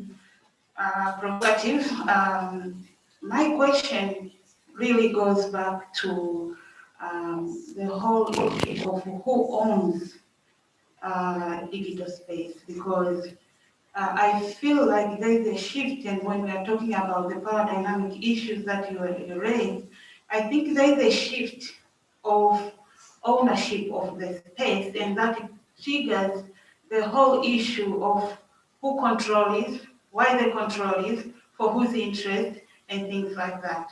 And the second is on the whole aspect of enabling environment. As of now, everything, like in terms of every document, every coded or legal document that is put forward is more of limiting the progress, the inclusion, even the enjoyment of the space, not only for individuals' satisfaction, but also for the development issues. We are seeing more of the, for example, you look at the Cybercrime Act, we don't have something they say Cyber Progression or Cyber for Development Act or something like that. We twist from the progression to constraining the space. Don't you think that by design, the legal model is limiting space and is limiting inclusion?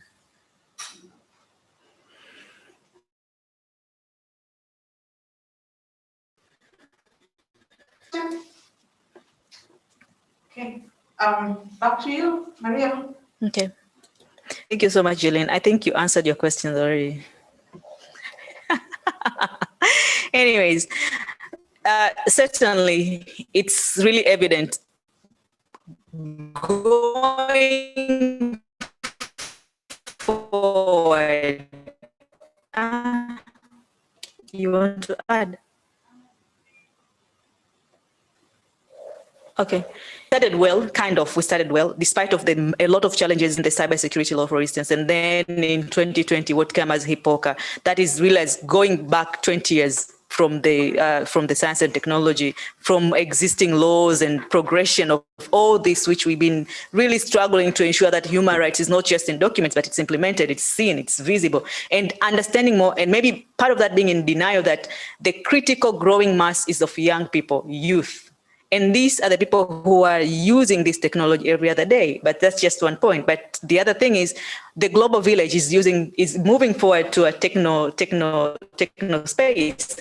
And everything that we do, even the government itself, we have been eager. And maybe something fascinating also I saw when I was preparing my readings. I've seen some initiatives of collecting the computers, what is being, hacked, who is hacking your system, and how many times those hackers, Trojan and whatnot, are, sort of inciting or finding information from different users. That could be a progress, but with those progress, are they really within the laws? No. And why they're not within the laws? That's the question which Jalen is asking. Why the law space is limiting the progress? Then the question within the question now would be, are they limiting that space intentionally or accidentally? Do they know that they're limiting the space, which again make our development regress and not progressing, or they're limiting the space with the thinking that once the space is limited, they have all the control of information. Unfortunately, this is not how the things work. Us as human beings, by the virtue of us being human beings, we are inquisitive. So by that inquisitive nature, despite of you hiding that information, somewhere, somehow the information will come out. But the question is, when that information is coming out, is it protected? Is it secured? Is it for the interest of all of us? Is it even for the security of the state, of the government, for instance? So I think it's a very good question. It's a very challenging question. But for me personally, if you ask me, this is my personal opinion, I really think two things. The first one is the fear of unknown. And I'll use a very bad word for the lack of good word, hypocrisy.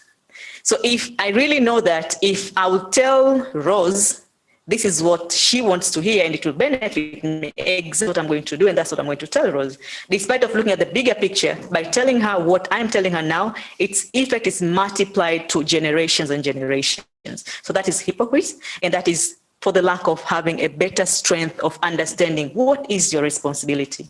But the second thing on top of that, I would say that maybe our, how can I call it? Hii kitu inaitwa nini jamani hii hapa? Tunavyosafirigi tunarudi nje, wanasemaga nini? Umepata ukisafiri ukienda nje ukirudi, exposure. Maybe our exposure really does not help us as much as it should be, because despite of us going wherever we are going, engaging, look at Zaina Foundation, she got an idea, she's exposing us to other possible networks, to other possible learning spaces. But that exposure, are we using it in contextualizing with what we know and could be add value in our country? And maybe if I have also to add, I should also commend those positive things which have been happening maybe years back, before all this closing down of the civic space. And mindful, the closing down of civic space is not just in developing countries. I think now is a global agenda. And maybe the minds and brains of civil society have been too strong, and they're controlling too much what otherwise could be interest of those who have power to ensure that their agenda, their whatever motions, their plans are not moving as the way they are moving. And here again, I'll go back to the power issue. So Jeline, this is a long story, but I'll cut it short. I really think we have to be strategic. We have to be very strategic as individuals in our organizations, but in engaging other stakeholders. As we all know that what we have now is repressive. What we have now is not for our benefit. What we have now is not for our generation's benefit. What we have now is not for the development of our countries. How can we strategically engage going forward? And when we're engaging, we don't have to be confrontational. We need data. We need facts, we need evidence, we need stories, we need them to know. Eventually, at the end of the day, it's not for you, it's not for me. We have generations who are coming after us. What we have today, if it's not benefiting other 10, 15 generations, is the same costs that are using every other day to amend, to review, to change laws, which are keep on suppressing our development as the country, but as Africa as a continent. Thank you so much. We need to be strategic. Maria, we thank you so much.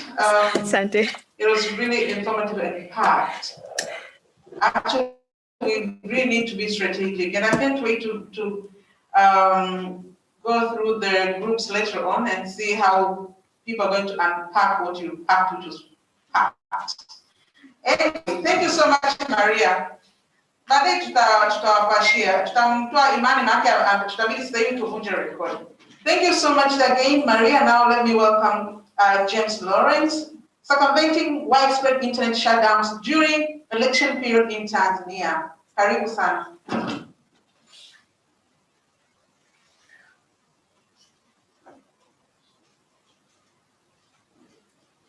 Please, Makofi as he approaches the podium.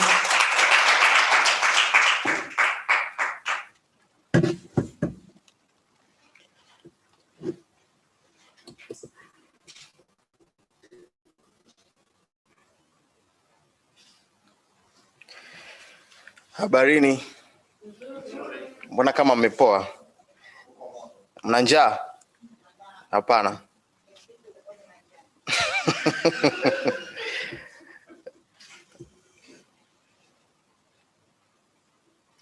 Okay, before we start, or before I start, ningependa kuuliza swali.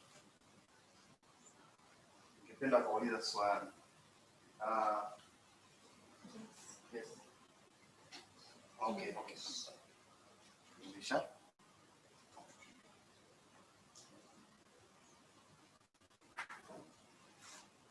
So when I'm not at the podium, I'll be using the mic, okay? Okay. So, okay. Okay. Then, okay. When you wake up in the morning, what do you do? What's the first thing you do? Okay, what's the first three things you do? Ukiamka asubuhi, vitu vitatu vya mwanzo unafanya ni nini? Ukishaamka, ukishapiga mswaki, after you brush your teeth, after you shower, what do? You connect to this, right? You connect with your phone, right? The mobile phone has been part of our daily lives for a long time now. And as we go forward, we'll find ourselves more and more reliant on the mobile phone and digital life.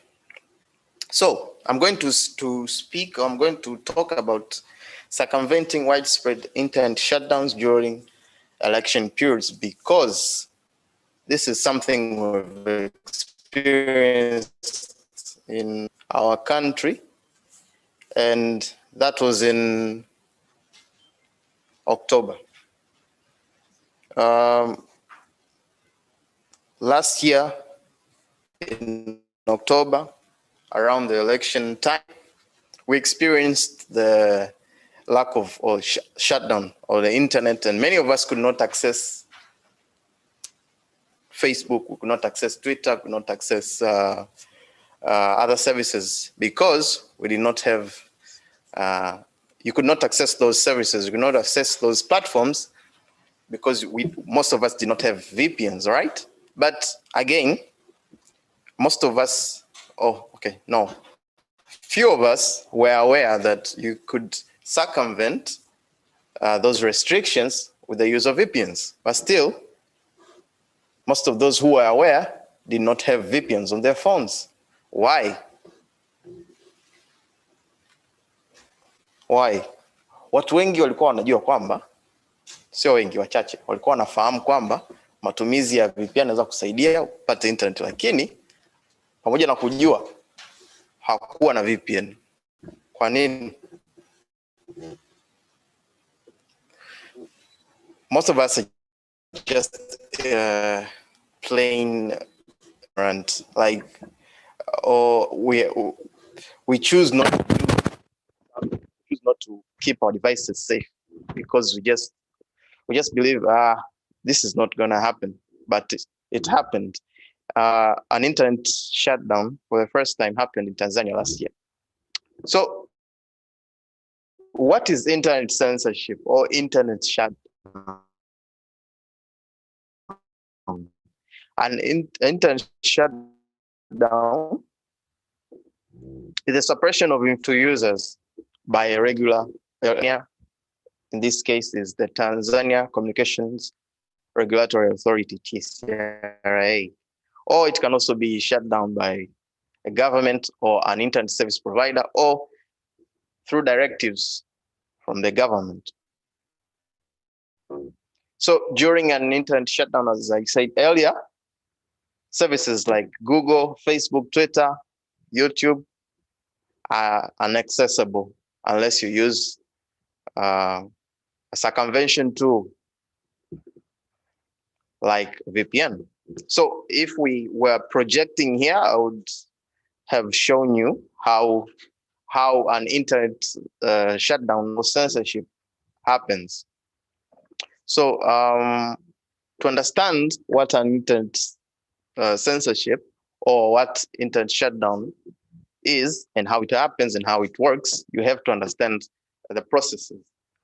So when you take your phone and you go to Google or Firefox and you search for whatever you're searching for, let's say today, digital rights, maybe you're searching for digital rights. So that information goes through a number of many processes on the internet, but it goes through a domain name server, okay? And the domain name server then returns and goes through your internet service provider. An internet service provider is maybe Vodacom, maybe Tigo, maybe there's Smile, right? Smile, I heard of Smile, and all those, Tigo. Then they direct your request to the site you want, then this brings back your information, or then what you see on your screen or on your phone is the information. But this is a little bit technical information I would have projected here. It would have been easier for us to understand, but pretty much that's how it goes. When you search for information, when you Google, because most of us are used to the word Google.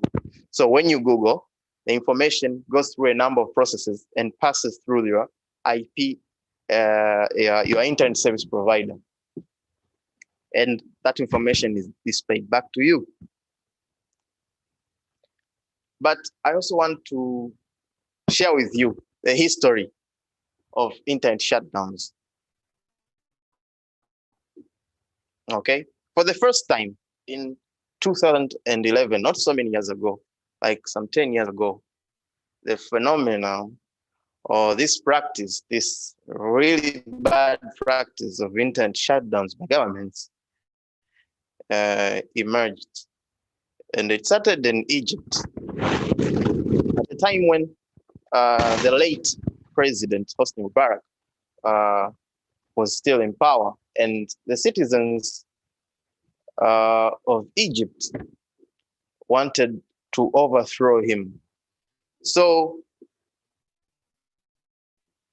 during that time, because Hosni Mubarak did not want the protesters to organize their protest on the internet, so the internet was shut down for more than a week in an attempt to make sure that protesters don't organize protests. But eventually he was overthrown, and in the process, protesters gained access to internet through other means that I will not go deeper into them. But since then, Access Now, an international organization advocating for digital rights and internet freedom, has recorded more than 75 internet shutdowns in 2016. And in 2017, there are 106. In 2018, there are 196. In 2019, there are 213. And last year, there are 155. We can see an increase each year. Every year, countries and governments shut down the internet in their countries. Last year, 2020, out of those 155 internet shutdowns that happened in 29 countries, Tanzania was also one of them. And up to now, we can all agree that Twitter is still restricted. So I'll also just go to and list a few countries where internet shutdown has happened. There's Tanzania, of course, there's Togo, there's Burundi, Uganda, Zambia, Zimbabwe, DRC, and Guinea. But why? Why do governments shut down the internet in their countries? There's one major reason, or I can say an excuse: the control of fake news and misinformation, especially during times of elections, examination periods, and times of unrest. Later on, I hope we'll get time to go deeper into this and maybe show one another practically on how to avoid or go about the censorship, especially in times that are critical, like election times. But there are common censorship tools that one can use, especially for journalists, human rights defenders, and you and I. It can be a little bit difficult for a person to go about this, but once you have a smartphone and internet, you can easily download these tools and use them. There are tools like the Rise Up VPN, the Siphon VPN, and the Tor browser. But also, there are practical ways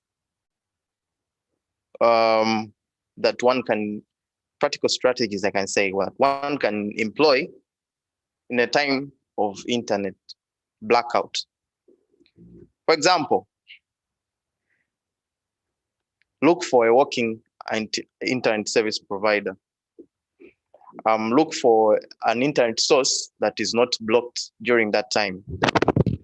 Be sure that, for example, if Vodacom and Tigo and all other, if, for example, they've blocked their internet, maybe Smile is still on, okay? Maybe Raha.com is still on, things like that.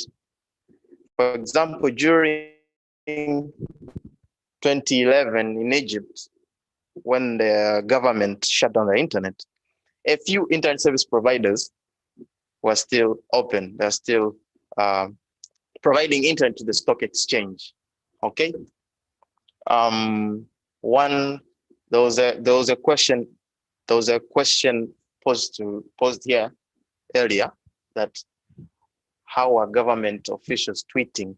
Are they also using VPNs? One can say yes, or maybe they're using internet from unrestricted sources. So during that time, you should try to look for sources that are not restricted, okay? Yeah. But also, you can have relatives working maybe at Tigo, working at Vodacom. I'm sure during these times, employees working at internet service provider headquarters offices still have internet, okay? So you can also do that. Contact them and you can be helped. Another way, a normal traditional way, if you stay at the border of a neighboring country, you can still access roaming internet, okay, on your phone. For example, those living at the Namanga border between Tanzania and Kenya, I'm sure could still access internet if at all you're using Safaricom for internet and voice calls. But if all of these don't work for you, you can subscribe to this last method. As opposed to the cellular internet that we are using every day from internet service providers, the common internet service providers like Tigo and Vodacom and Zantel and Airtel.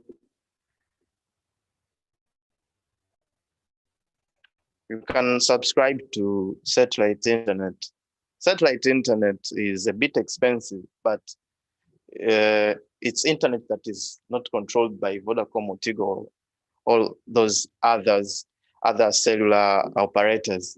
Satellite internet is controlled or is provided from the satellite. And I'm sure we've seen satellites in maybe movies, we've seen satellites orbiting the Earth. So there are satellite internet providers that can help you circumvent internet restrictions. An example is the Thuraya, the Iridium, and the Global Star. And satellite phones used by tourists who go maybe in deep, in remote places for research. I'm sure you've seen satellite phones. They have a sort of an antenna. So they're really huge. They look local, but they have a sort of an antenna. There are modern ones from Thuraya. They look like smartphones, and you can also use them. But I want to urge all of us to remember that the right to access to the internet is everyone's right, okay?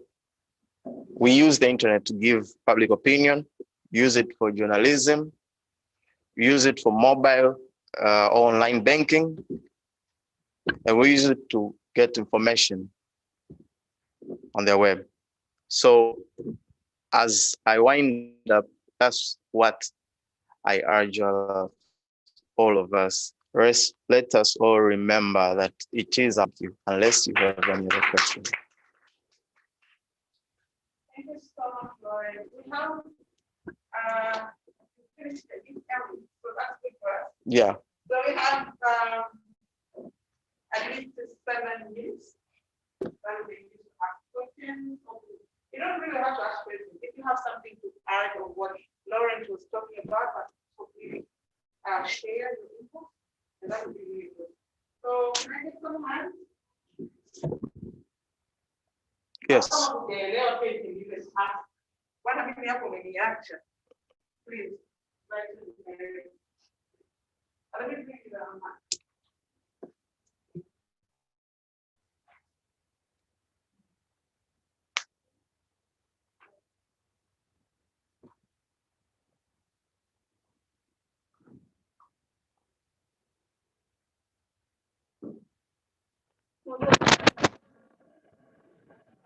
Thank you so much.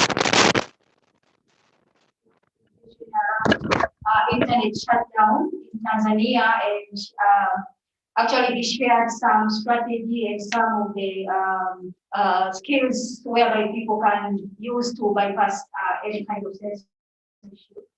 So actually, I don't have a question, but I have a, I can say comments or additional information on the internet shutdown in Tanzania. Actually, Zaina Foundation, we are doing a project actually funded by Access Now. So we are monitoring internet shutdown in Tanzania. So during last year, we have a coalition whereby they are trying to record different scenarios which is going on around the country, what people are saying in the online. So we have a hashtag called the hashtag Keep It On TZ. That means internet must be on all the time in Tanzania. So that also we have some few recommendations on the internet shutdown, because currently we see in Tanzania Twitter still blocked it. So that means you cannot access Twitter without VPN. So that means now the basic strategy for the advocates around the internet shutdown in Tanzania is to promote the use of VPN in Tanzania. So that means whether the online content regulation trying to state that it is illegal to use Twitter, but the good thing is they say it is illegal when you connect to Twitter, then you share the unrestricted content, or when you share the illegal content. So if that means if you are using for the positive purpose, so that means you are not, it's not a crime. So that's why you can see some of the people are still using Twitter in Tanzania. So that means we still need to raise awareness, and we still need to come together, all of us, because many people in Tanzania are still left offline. Many people in the rural part of Tanzania, they have no idea about what VPN means. What does it mean? And I remember we had a scenario last year during election period, during the internet shutdown. People used it to, they purchased the VPN to people. You know, we have VPN, free VPN, but people costed took a lot of money from local people in Tanzania because they don't have skills about VPN.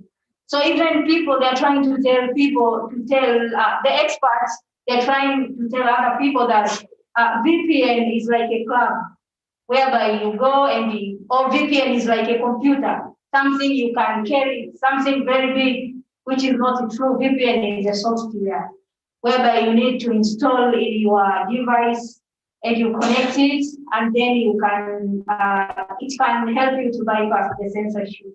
Because VPN is create a channel whereby you can connect it to the internet. So basically, VPN is not an internet, or VPN does not give you internet, but VPN help you to connect you with the internet. So that is the difference of VPN. So we still have some of the cumbersome words, some of the challenges on what VPN is. And still in Tanzania, we must use VPN. So because we have to access content online, and digital rights is our constitutional rights. So the use of VPN. So Zaina Foundation on our Keep It On campaign, we have a simplified link whereby we share with you, and actually, I think most of you have received some of our link from us. So when you just click that link, it's connects you directly to the VPN. You just need to select what kind of device you are using. If you are using Mac, or if you are using desktop, or if you are connecting from a smartphone, or if you are connecting from the Android phone or iOS phone. So it's different. So we have a different version of VPN. So also sometimes the experts, they are getting an advantage of this situation by trying to misuse the information around the communities in Tanzania. So now I would like to add that our main advocacy in Tanzania must be on the use of VPN, because without VPN, we cannot access it. Thank you.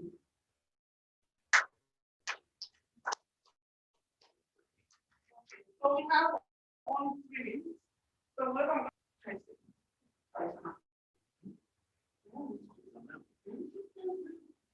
asante sana na mmemsikiza vizuri Reverend. Na mimi mchango wangu nataka kujikita zaidi kwenye mambo ya legal ground. Na sheria ninao hapa wawili wakizunguka. Hawa huwa wao ndio wanasema wao ndio wasomi zaidi land brothers and women. Wanasema kitu ambacho kwenye legal ground kwa mfano tumeona karibu sehemu kubwa ya Watanzania last year experience internet shutdown. Lakini very unfortunately mpaka leo sijaona kuna action yoyote kwenye legal ground.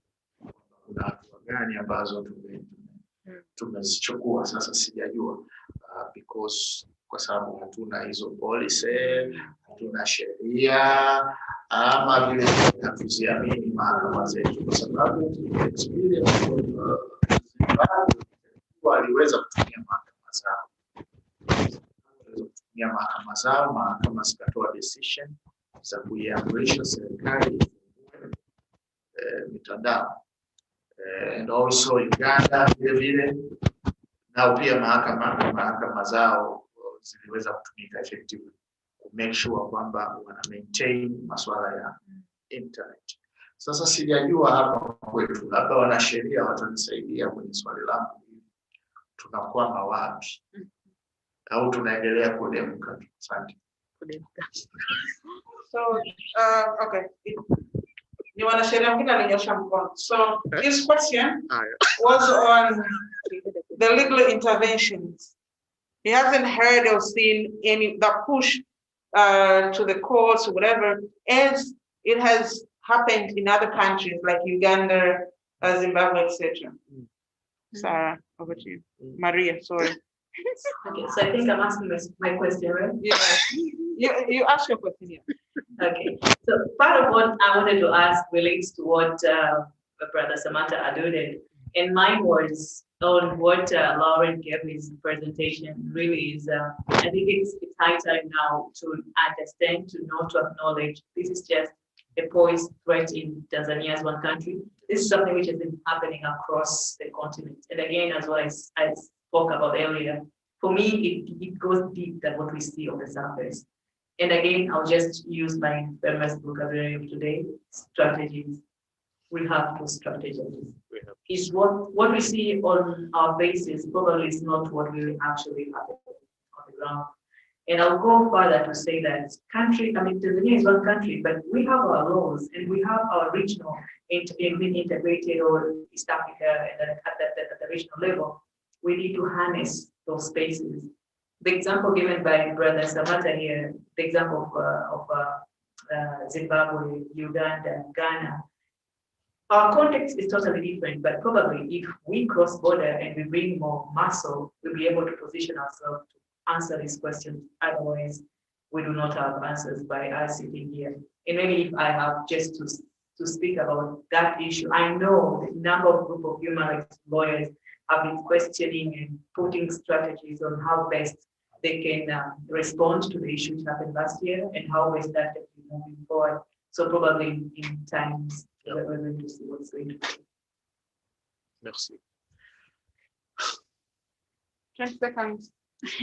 Yeah, thanks. Maybe to add into my learned sister on what she said, the whole issue of digital rights, digital technology is a new phenomenon to many countries, and Tanzania is not subject to this. And I think most of the people who are involved in promoting rights and human rights are really behind the scenes of really coordinating themselves, getting the right knowledge on, and also getting the right platform. I'm not trying to tell excuses, but I think it coordinate and, like Maria said, we need to strategize on how to go about it. But you should also remember, recently, there has been a number of movements to take Tanzania out, for example, with international courts, where normally would have been a proper platform to access this kind of remedies. But so there's a lot of things going on, and maybe it's time now, maybe we can take this moment to reflect and to just start by coordinating ourselves. My question to you, first of all, thanks for your presentation, is related to elections and internet. And I really wish to know how, like, what is the relation between access to internet and free and fair and credible elections? And I'm asking this because if we keep demanding for internet without really telling a citizen in my village why, why this matters and why it can, bring them closer to decision making, probably that would have, been a bit of a challenge. And I'll give you an example. In 2015 election, it was, I think, second time that Tanzania really conducted elections by taking internet as one of important components of elections. And I remember it was citizens who raises issues, for example, names of missing registered voters from different polling stations. And it was through the internet that people could get access to voting. So maybe I think you can highlight a little bit around that area so that if we get out of here, we can strategize based on how to engage, especially trying to highlight the thing. Thank you so much. Then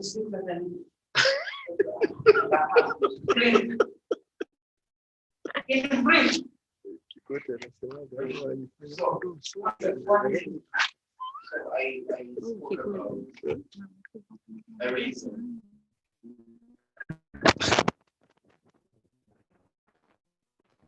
I highlighted the major reason for it to shut doing and what's the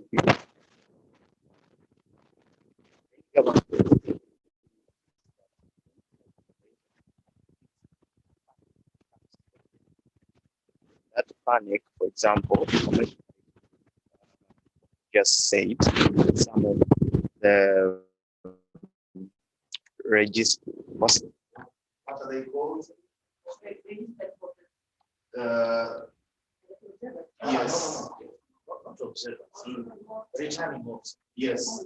For example, if we spread information that returning officers in election posts were not allowed to enter into the posts, that will create panic.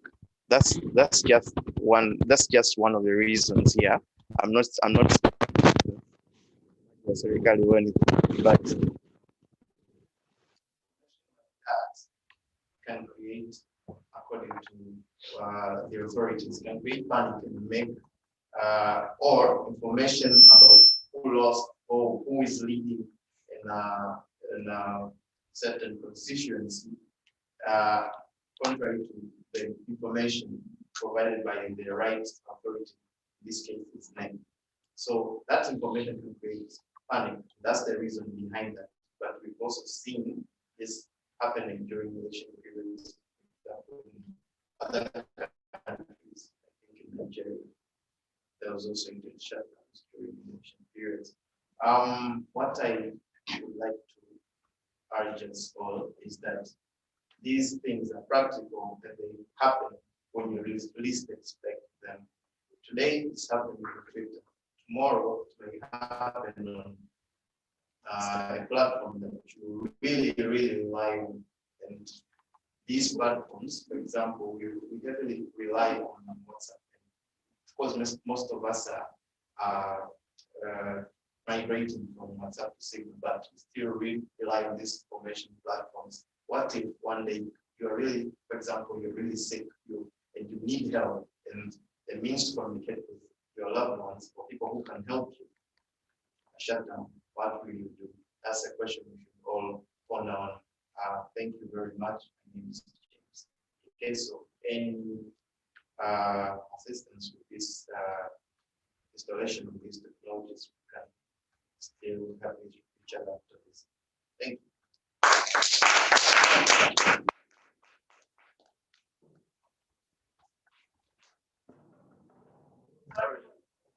Na mziki wa bongo flava wakiingiaga stejini ndo wanafanyaga hivyo. So just to get your attention.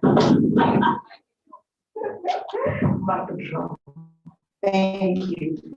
Now we have 1 hour, just 1 hour before lunch, and we have our friends waiting online to share also their comments. Some of them have actually started sharing or asking questions. So we'll give them maybe 10 minutes before lunch. We have an opportunity to hear from them. Now we have Skillshare program or Skillshare, how do I put it? Session, thank you.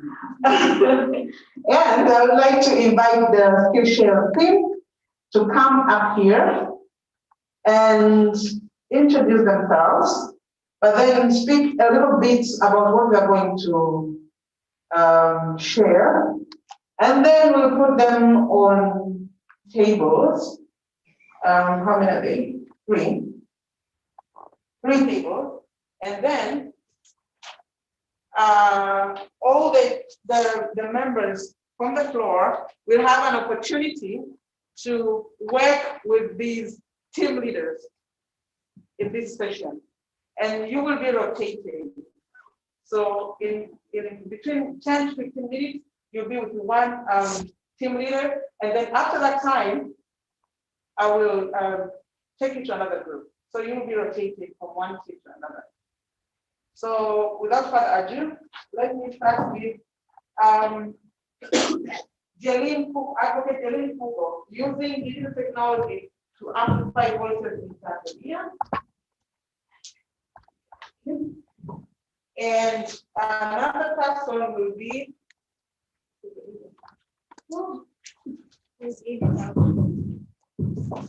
I'll ask you to stand, sorry.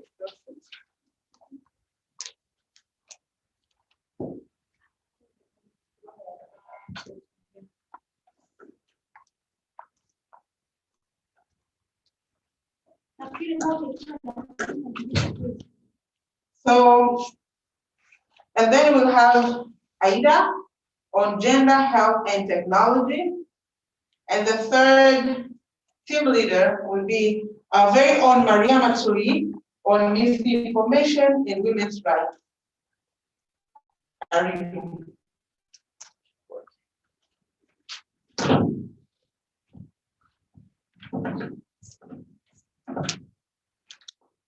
So since we have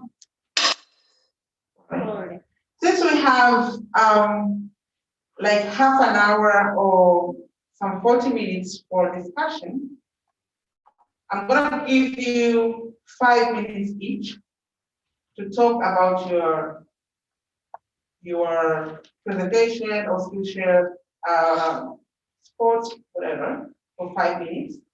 Would that be okay with you? Yeah. Okay, so after the 3 minutes, then I'll put you in the tables. So you can have a seat, and then I will start with Jeline Fugo, followed up by Aida, and then Maria. So,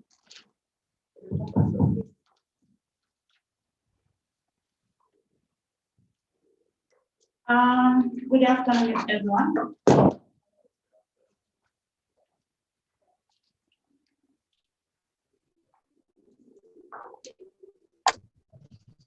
Right, thank you. My name is Jeline Fugo. I'm an advocate of the High Court of Tanzania. I'm also the executive director of Tangible, a tech-driven non-governmental organization that works to promote democratic governance, rule of law, human rights, and inclusion. And today I'll be talking about digital technology that is used in Tanzania to amplify voices. And when I talk about amplifying voices, I'm talking about voices that are coordinated, centralized, but also channeled to the decision makers so that they can be included while decision makers, policymakers, and lawmakers are making decisions. So I will, the presentation will focus on a case study of a platform which is called Bunge Forum. Bunge Forum is an online or digital parliament forum that is a reflective of a the Parliament of Tanzania, which links a citizen with their members of parliament. Why we wanted to have this platform is because, if I may ask all of you, who met a member of parliament this year? Maybe you can raise your hand. Okay, it's none of you. Who met your member of parliament last year? No one. A year before last year? No one. 5 years ago? No one. So this is what we were trying to address, to bridge the gap between the parliament and the people. Another question that I may ask you, who have an issue that thinks the government needs to know? Maybe an issue related to health, any issue, or even your right. Yeah, so where do these voices go?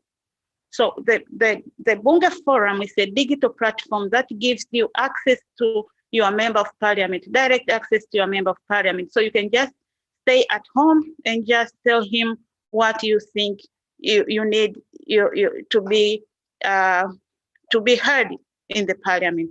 So in nutshell, that is what I'm going to talk about. I'll show you the features and how simple it is, how friendly it is. It is in Swahili, and thank you.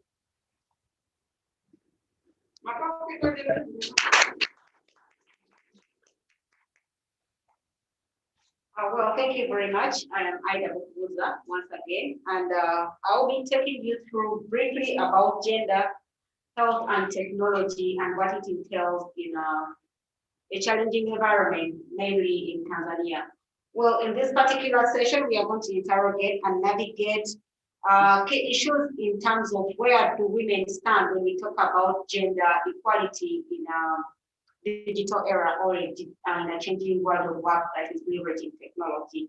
So under this, I think we've had a lot about safety, privacy, and where do we stand when we talk about online for women advocacy work in terms of feminist world or feminism internet or Afro-feminist women interrogating and navigating the internet towards development, socioeconomic politics, leadership, and global change. And with this, again, we are going to interrogate where do women stand in terms of innovating for change and, leveraging the entire basic digital space and civic spaces to make sure our voices are heard, without worry or being threatened. Maybe to borrow a few words from our previous presenter on digital inclusion and what does it mean for women's participation when it comes to online areas. And number two, under health, we are going to interrogate and also navigate what it means to be in a health online space. It talks down to our mental health care, much as we talk about the physical appearance and the physical spaces of our well-being. Internet has proven and given us unprecedented threats and also opportunities. However, there are highlights when it comes to mental trauma, because you do not know what is happening when someone is suffering from cyber harassment. There is no normalization of punishment or punishment that is down to people who perpetrate and abuse women online and also other people online and putting them into mental health state or health relationships, limiting their participation online and the digital spaces and tools and platforms. And lastly, when it comes to the technology, what do we mean when it comes to technology as a whole? Is it the gadgets? Is it the device? Is it the space? As we know, the online space that is very invisible. However, in this particular core discussion, we shall have a conversation to interrogate the entire ICT. And for me, ICT comes down to information and communication, and technology coming last. So technology in this particular scenario, we shall be interrogating and navigating how technology is just an enabler for information and communication, where most and oftentimes we think that when we talk about technology, it is mainly the digital space. But we are going to have a conversation deep down on the tools, even the very basic feature phones that do not have internet. These are all enabling, supportive tools that, are tech-based, right? So that we don't have this conversation excluding other people who think, oh, technology is just digital tools and online spaces, but the whole area, but also the information in terms of media houses, how do they, push out the information, the communication. I've had conversation from Maria talking about misinformation and disinformation. What is that kind of information that we talk about, and what are the tools and the lines of communication to make sure that the ICT and technology is enabling these to become relevant and useful in our daily work? Thank you. Thank you so much, Aida. Please pass the mic to Maria. So mine, women rights, misinformation of women rights. And I'll be focusing on a few areas which will also relate to digital divide and inclusion, and particularly looking those groups which otherwise are being excluded. And here I'll look into deep gender gap in access to digital technologies as also a gender digital divide, which still persists in our context here, Tanzania. And also I'll look into also ICT as an enabler, as how my the former speakers just alluded, and how that really disadvantages other particular groups such as women in issues of economic performance, income levels, or geographic location. I also look into the gender digital divide, which we all, or some of us, do believe that women are still far beyond reaching access to digital services. And I would also want to touch base on what could possibly be barriers, and this could be digital skills, language, and appropriate context. How does that really force or render women to be victims, or rather not beneficiaries of these digital spaces? Affordability, infrastructure, but also cultural and social barriers, which otherwise women do not enjoy the spaces compared to men and other groups in the society. And also the last one that I would wish to look into the mobility and spaces, particular cyber spaces or cyber cafes. If I speak about my grandmother or my cousin and all those in the village, there's hardly existence of any cyber cafe in those localities. So how can these people be part of the bigger picture of our conversation? But also digital backwardness of remote, mainly in rural areas. When we say that maybe digital is not a divide, it could be internet divide, but what is it that we're talking about? And how can we really shape these conversations to have the spaces really affordable to all other groups, which otherwise are not really part of these conversations? And in looking into this, and understanding that misinformation is just one of the information disorder, but for me, I really wanted to relate mostly misinformation and leaving behind other issues such as disinformation, malinformation, to really tackle the issues that otherwise, if women are not equally informed, this information which they are receiving and they're not even accurate, how does that affect their livelihood? How does that affect their basic rights as human beings? Thank you.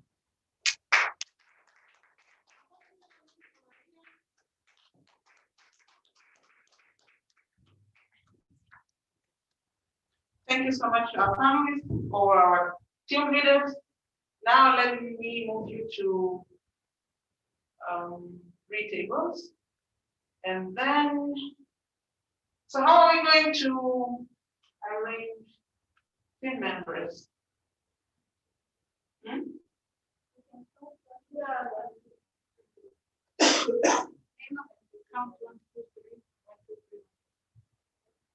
Tunaanza na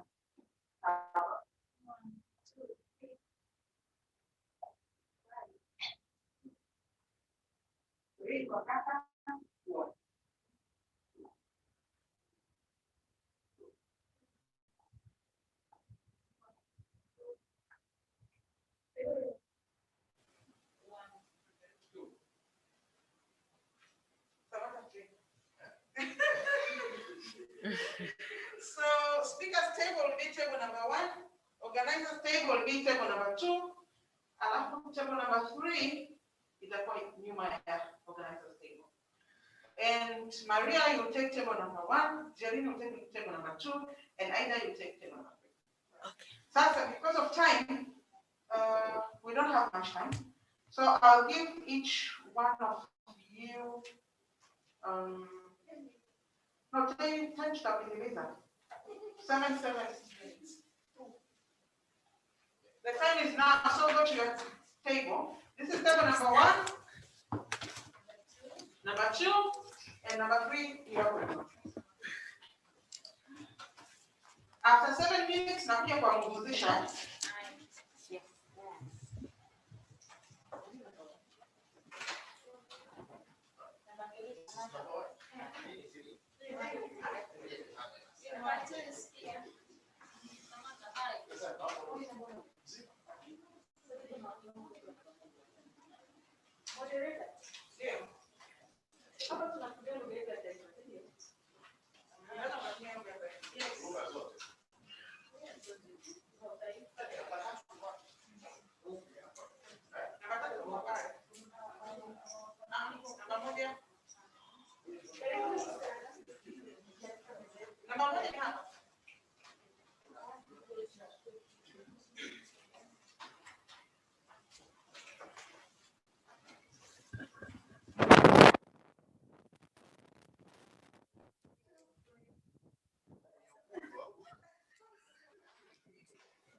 Karibuni sana.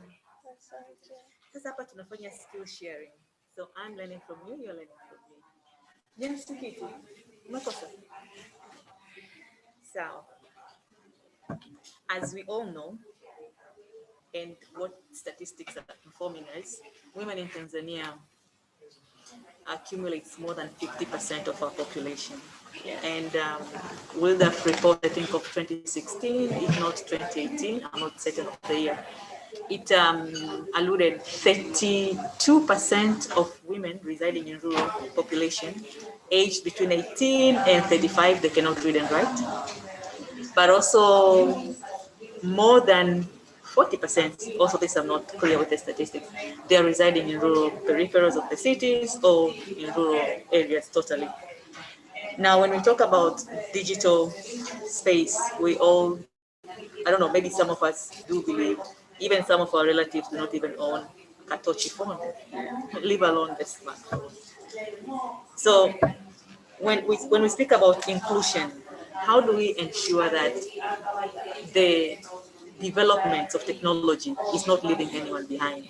And again, as a country, if we all know we also adhere to UN principles and guidelines, macro policies and some micro policies, here I'll talk about the Sustainable Development Goals, which clearly state that no one should be left behind.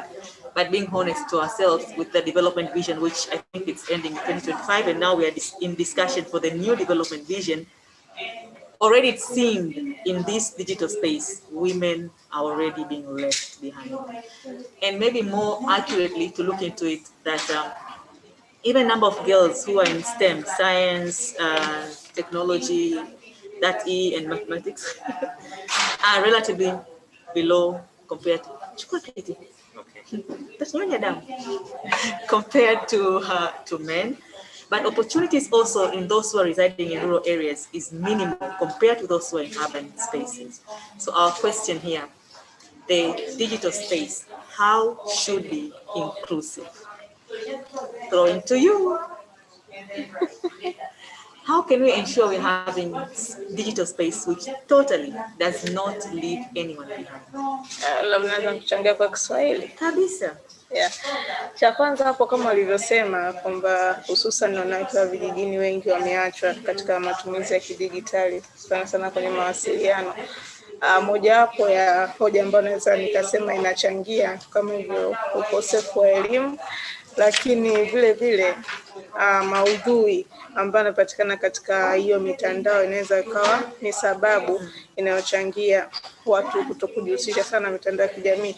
Kwa mfano, ukija kuangalia kwenye mitandao ya kijamii Instagram, Facebook pamoja na Twitter imekuwa categorized. Kwa mfano kwenye Instagram wanapendelea kufuatilia wale wanaopenda udaku na wasanii na vitu vingine kama hivyo. Kwa hiyo kule Instagram huwezi ukamkuta mtu ambaye yuko serious, ushanifahamu.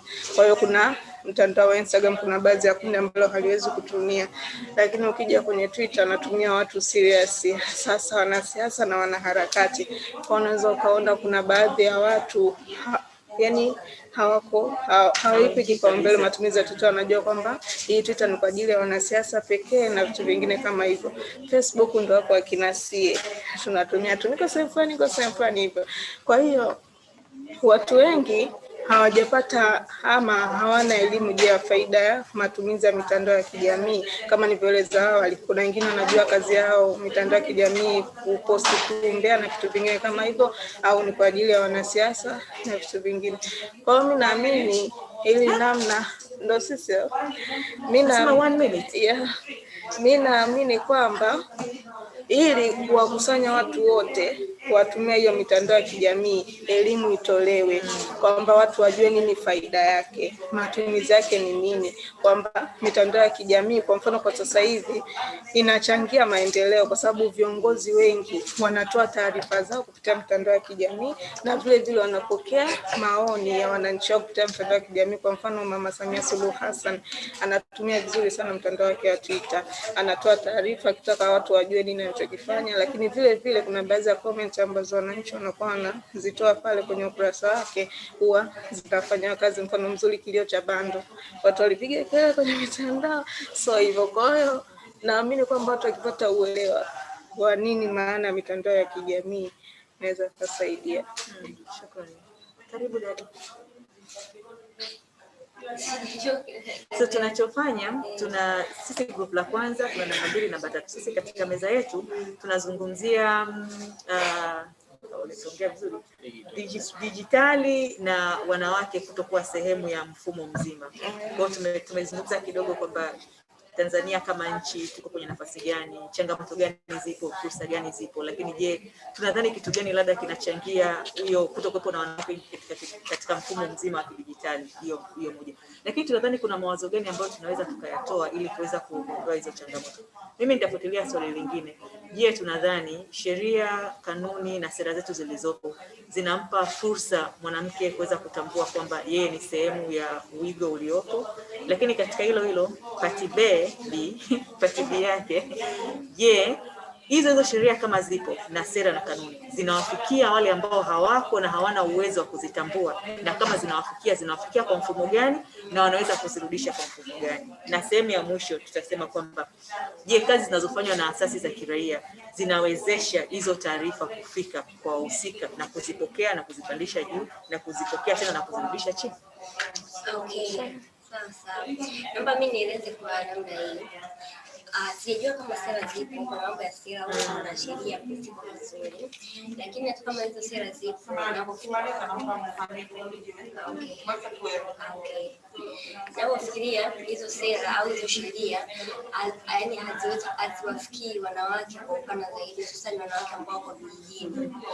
Hizi sheria zinakuwa zinawafikia wanawake ambao wako vijijini na wale ambao wanauelewa tayari jinsi ya kutumia mitandao ya kijamii, kwa sababu sheria nyingi au hizo sera nyingi wanatumia mitandao ya kijamii au hizi digital space kwa ajili ya kuzielezea. Lakini ukienda kwa mwanamke ambaye yuko kijijini, hana uelewa wowote kuhusiana na hiyo issue, ndio anaweza kama labda na device ambayo anaweza access internet, lakini ile understanding capacity inakuwa hamna kabisa. Shukrani sana. Natamani tuongee. Nadhani kwa sababu kuna lack of information, lazima hata wizara ziangalie kutumia mitandao ya kijamii kufikisha taarifa nyingi zaidi. Pia kama kuna civil society zinadili na haya mambo, advocacy ni kubwa sana, ilikuwa ipite. Yaani ile mifumo waongeze nguvu. Nadhani cushion itakuja yenyewe baada ya kuwa na taarifa ya kutosha. Na mimi hapo kwa kuchangia, Mbongo mpe kitabu asome, hawezi kuelewa kitu chochote. Hatupendi kusoma. Mfano mimi mwenyewe binafsi naweza katungwa sheria, hapa sheria yangu yenyewe inaoniongoza katika tasnia ya habari, kuna baadhi ya vifungu sijaisoma yote kwa ujumla. Kwa hiyo tuna udhaifu huo, hatupendi kusoma. Watu wanapenda kutafsiriwa. Kusoma haba nasoma vitu ambavyo after this one, behind time. Okay. Asanteni sana. Tumemaliza. Nadhani wale wanaenda kule au wanakuja hivi wote tuweze kurotate.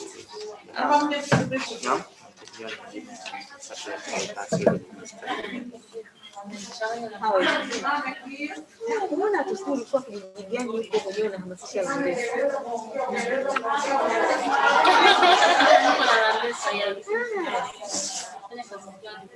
Kadogo kama kanaendeleaje jamani daktari? Kashaanza kazi. Yesu. Sababu unaweza ukaingiza watu 2,000,000 hapa.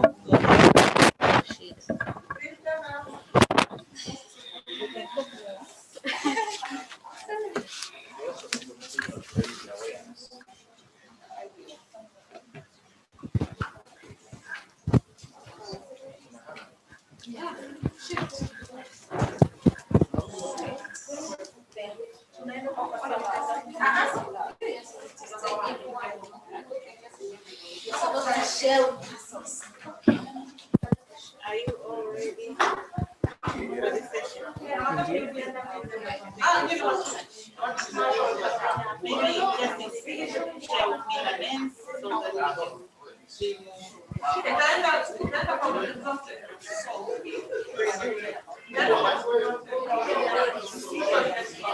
Kidi.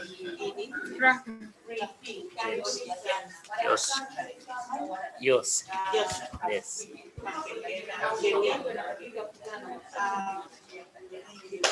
So I wish to share with you about Bunge Forum.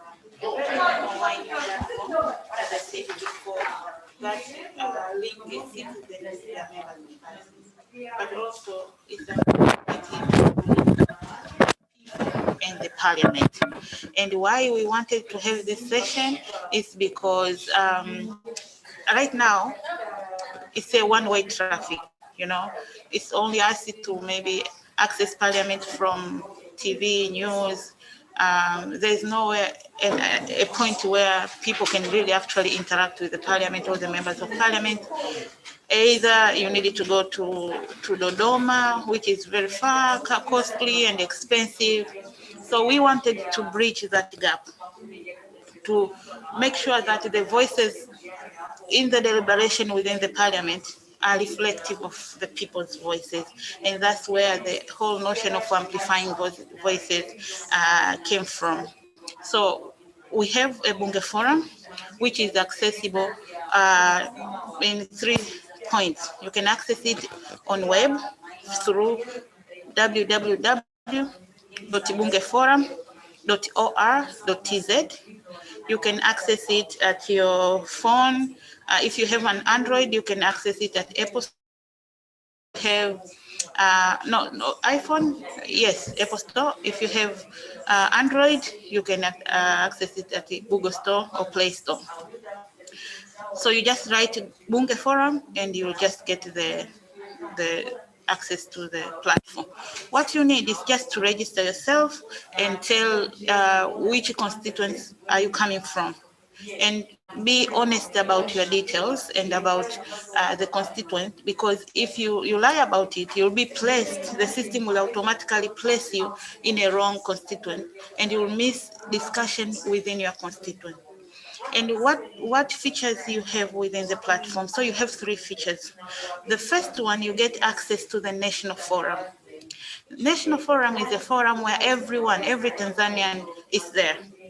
And we are still missing some of members of parliament. So if your member of parliament is not yet in the forum, through the National Forum, any member of parliament can respond or can give you access or talk on your behalf in the parliament. You also have access to members of the same constituency. Now, if you want to talk to members of the same constituency, the procedure to do that is very cumbersome. You need to get approval, you need to have money, you need to have stage, you need to have people, and you might not have everyone in a space of, let's say, 400,000 people. But with this forum, you can have access to members of the same constituents, where you can have discussions around what are your priorities as members of that constituency. What are the issues you want to share with your member of parliament? You can even invite your member of parliament to be part of that discussion, so that when they go to the parliament, your priorities, your voices are the things that he speaks or she speaks on your behalf. And lastly, you can have access to direct contact to a member of parliament. So far we have 17 members of parliament, about to add more.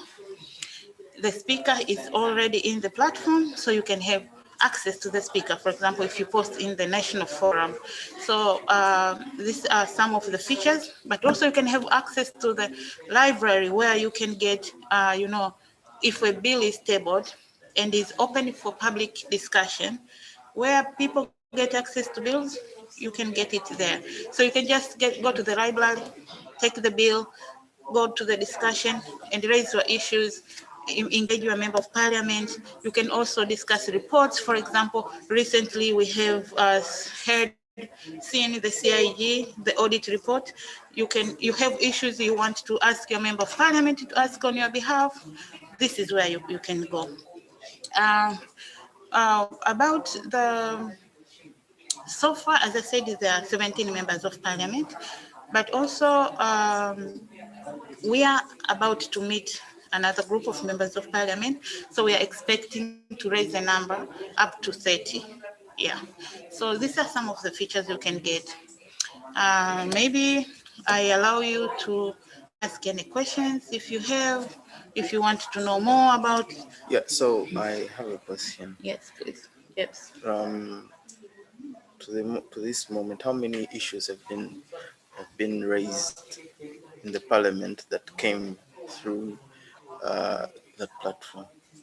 Okay, so the parliament, the platform has been launched last year, but because of COVID, we couldn't go far in terms of publicizing it. So far, we have around 1,000 members on board. At the National Forum, we have around 62 issues. And remember, this is not a social media. This is just a platform for really issues. So when people choose to go inside and post the things are really issues. Recently, there have been issues around nutrition, issues around, like children with access to food and things like that, which have been, put forward in a number of within the parliament. They've been discussing about it, and we are now on the stage of bringing members of parliament who are very vocal around the issue online to talk to the people regarding that issue. So people can have one-to-one, not as one person interaction, but also as a group, to ask the questions around the same issue and through the forum. Through the forum. So this is one of the testimony that I could give. But still, we are very young and very new, and platform like this, the platform we are using to make sure that the word is out there and people get, access to it. We have also seen a demand from people requesting for their members of parliament to join the platform, and members of parliament themselves calling us, requesting us to support them with understanding and also with joining in the forum. So these are the some of the maybe success stories that we have so far, but it's a very new platform, I would say. We are expecting a lot this year, and maybe in 5 to 10 years, we'll have a whole new story around success and around achievement, and hopeful that the discussion within the parliament will be inspired by the voices from the forum. Yeah. So, okay, so my name is Jolene Fuko, and I'm the executive director of an organization called the Tangible Initiative for Local Development Tanzania. It's a tech-driven organization, and we are using technology as a methodology to advocate to change, especially on aspect of strengthening institutions as well as changing mindset. So we have a number of digital technologies. This is just one. We also have a technology around disinformation. We also have a technology to support a journalist in terms of emergency. So these are some of the innovation or technology that we are working on. So I would say who innovated this is an organization called the Tangible Initiative for Local Development Tanzania. And I would add is just young people who are so devoted and volunteering to making sure that, like we have democratic governance, rule of law, human rights, and all that. Is there any other question? Maybe I will. Are you still going on? No, I'm done. Okay, so do they welcome the idea, the members of parliament? Okay, yeah, that's a very interesting story. We started by meeting the speaker, and it was very inspiring. He gave us how difficult it is for him to make sure that we solve this problem. So he was saying, people I know, and it is just on my bed and talk to my people. And I said, that is possible. And he said, this is exactly what we want. Right. So you're saying something to do with the intersectionality in terms of, allowing all vulnerable and marginalized groups to, to partake on digital rights as well, and digital participation for their movements and their work. Yeah. Okay, thank you very much.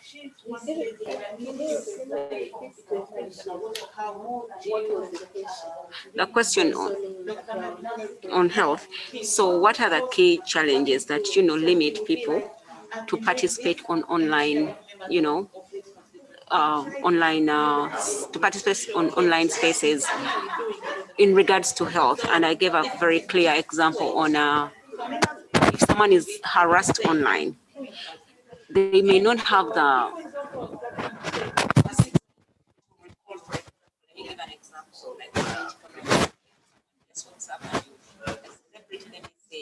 and someone probably put out pictures, even if they are photoshopped, you don't have the capacity to recall this damage that is done to your life. However, this particular scenario can put you in a mental state whereby you can go into trauma, you have family, it can cost you a job, it can cost your life, your reputation. Yeah, that is how I was looking at it. Yes, internet behavior, even for users, it's very, very key not to be the one scenarios whereby if someone feels pornography, WhatsApp group, for example, we as digitally literate understand the safety and privacy of other people. Let us not get people pushing you like, reduce this one, so then you post to keep that circle going. So the internet behavior in this sense is health-wise, not to be the circulator of this kind of Does it make sense? Yes, it is. Thank you so much. Thank you so much. Please go to the last group. Oh, sí, There.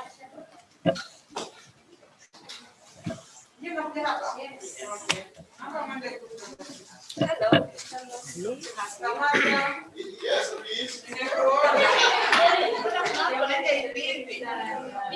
So, we have 5 minutes for the last okay. So here we were talking about how can we share about digital rights to address gender, health and technology, especially now in this changing world.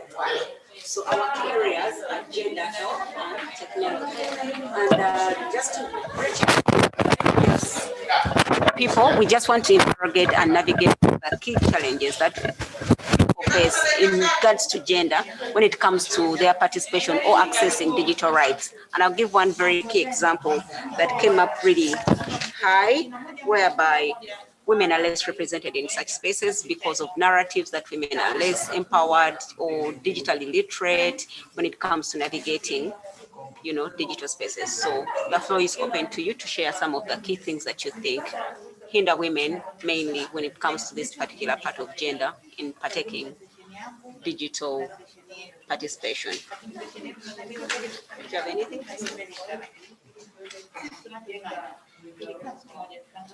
So, I'd like to stress more on the fact that African societies or Africans in African countries are less developed countries. Right. So participation in digital platforms is associated with one's financial capacity to engage in the platforms, and women are there are more women than men in societies, and women partake in development activities more compared to men, but still they are disregarded, and their participation is disregarded, their importance is disregarded. So societal norms is what leads to, because it's a system, it's already in there. So even empowering, when you speak about empowering women, while financially it's men who are more empowered than women, right? You go back to the same thing. So it's just the same circle, be it in digital activities, be it in leadership, be it in medical services, whatever it is, it comes down to the system, the way it is. Women are systematically marginalized. All right. Yeah. Yes.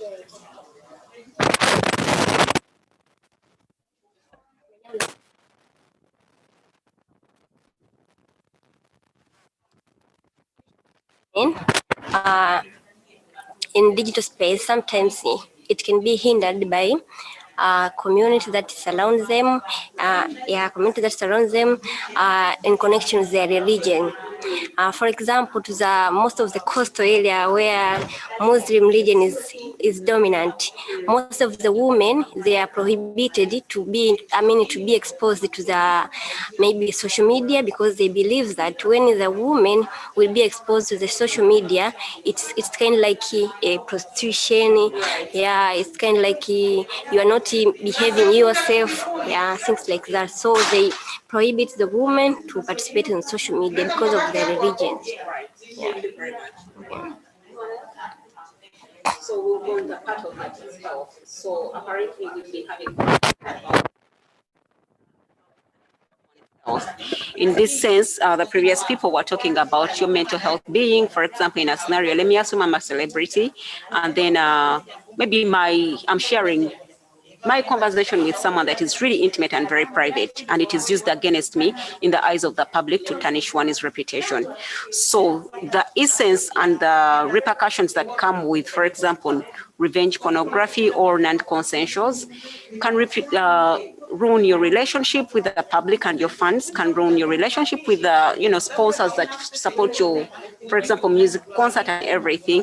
And it has been used against when it comes also to women in terms of demoralizing them, for people to usually be like, okay, I don't want to even interface with the internet because it doesn't forget they will be against me at some day. They have a particular of dressing up to entice, because that is the career they have partaken and they have chosen.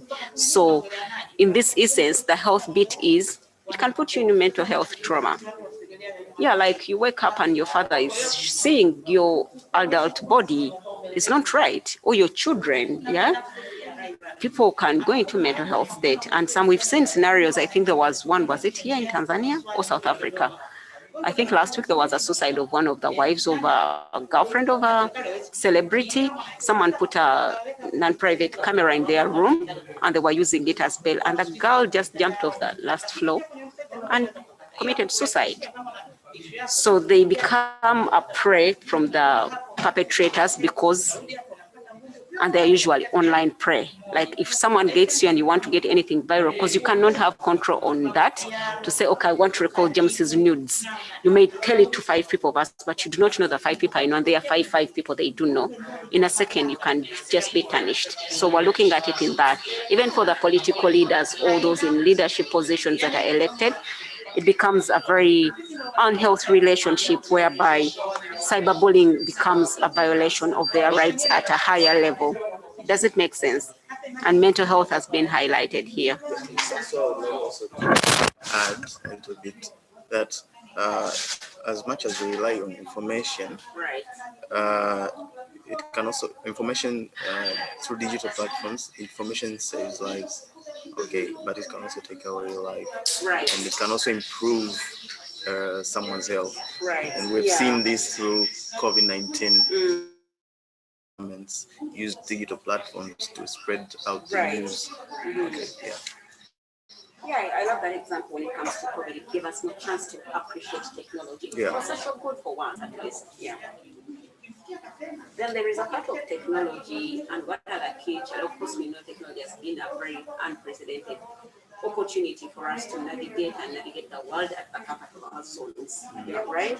So what are those key challenges that have been outlined and limiting more people actually hearing to use technology spaces? And I'll give an example. Someone talked about the localization of technology, mainly when it comes to low developing countries. There is not much information that is given to make it very friendly, always very complex terms when it comes to technology use. So to my grandmother or someone who can even afford, where is the context in a local understandable language for? My mother, for example, does it make sense? So that was one of the key areas someone highlighted. Is there anything that we can think of? Sorry? So there is a bit of technology which has been appreciated as an opportunity to just use people are using it for health platforms, news, blah blah blah blah. How about what are those kind of things that technology has brought as a threat? Many of us are still unaware of the insecurities that come with digital platforms and digital devices. Ignorance. Yes.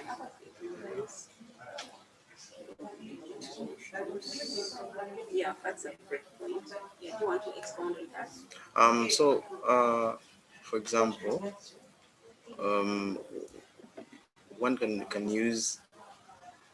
You can, for example, take an example of this laptop. It helps you work and simplifies work, sending emails and all that. But you're not sure that the use of the webcam on your laptop, a hacker can use the webcam to gain information about you, to spy on you, or maybe your mobile phone can be hacked and it can be used to gain information about you. So these devices are helpful, but they have limitations. Yes. No, Akika. If you can see me, raise up your hand. Like this wave. Wave! Okay, so I'm seeing. Excellent. So we have remained with actually less than 10 minutes to lunchtime. And it's this time we wanted to engage people from online. And I'm trying to see what are the best approaches. If you can hear them. Okay, yes. Thank you for our friends who have been following us online. So this is your chance now. If you have any questions, please raise your hand and I'll see you from here and I'll give the floor to you. And I know that there have been some questions written from the chat Q&A. I'll try to see these questions and read. And whoever is ready to respond, or if the question is directed to you, you'll be given a minute to respond. So one of the questions is, I have this feeling that the laws and regulations are not being objective intentionally to the large extent. I can say that they are malicious. Maybe we need to do strategic advocacy, the review of laws and regulations which should be inclusive. I think this is not a question. This was just a contribution. I don't see any hand raised, but let me see. Loveness, I'm sure you had some questions. You saw some questions before. If we can share those questions. Oh, okay, thank you. There are some questions on the chat section. Okay, thank you. As our moderator said, we need to have policies and media laws that promote digital rights because our constitution provides freedom of expression, but that freedom becomes censored by the laws. Congratulations for this program, I really appreciate it. So these were just appreciations and contributions. Let me see if we have another question. How do I navigate down? Okay.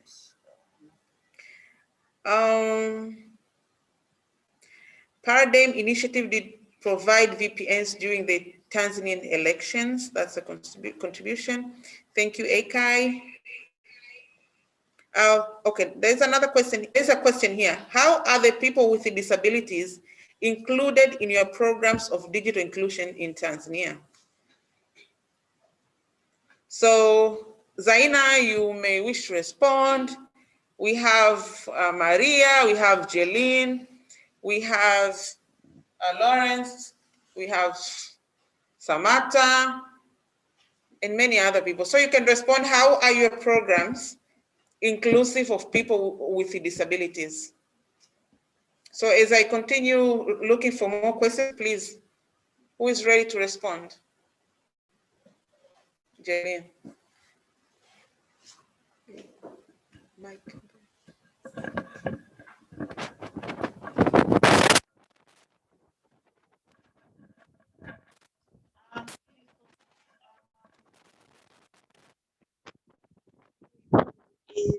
firstly, we do some sort of training material on how to use the platform by video, audio, to increase accessibility of the content. But also now we are working on how to incorporate Braille for within our system. We are also working very closely with organizations that deals with people with disabilities to help us, especially in terms of words, content, and how to address some issues and aspects like that. Thank you.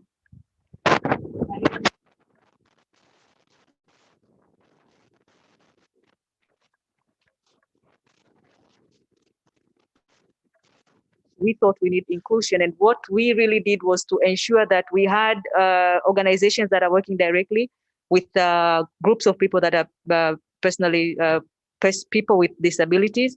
And what we are developing is an app which will both be accessible for those who are in rural communities and also for those who are able to use smartphones. And how we really thought that could be feasible to ensure these other particular groups could be otherwise included is to have them in all planning sessions from the first initiation stage of our development of the program. But also when we had meetings with the government officials, we had them to express and to explain what really need to be cutted and how that can be responded. Of course, there is still challenges, especially in using the mobile phone in reporting their issues. And we are trying to see how best we can be able to respond. Maybe if I can add on this one, the cost related to including cannot be over something of an oversight to most of us when we're planning our programs. And more importantly, maybe it's a call for the governments also to see how they can support organizations and programs which are catering for projects, programs, activities, and solutions which will allow people with disabilities, persons with disability, to be inclusive. Otherwise, when you receive modest funding, which is very limited, it's so difficult to ensure that all other categories of people are equally included. So maybe this is a call also to see how the budget can be expanded to have our brothers and sisters of other challenges to be part of our solutions.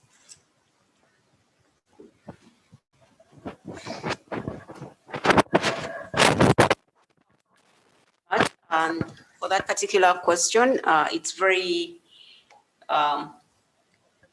it's a great question, but again, it's a very highlighting question for us to take it as a very keynote. I think Zaina Foundation is noting that. So for me, my recommendation, there is need to increase state and also us as civil society organization to take that in very serious consideration.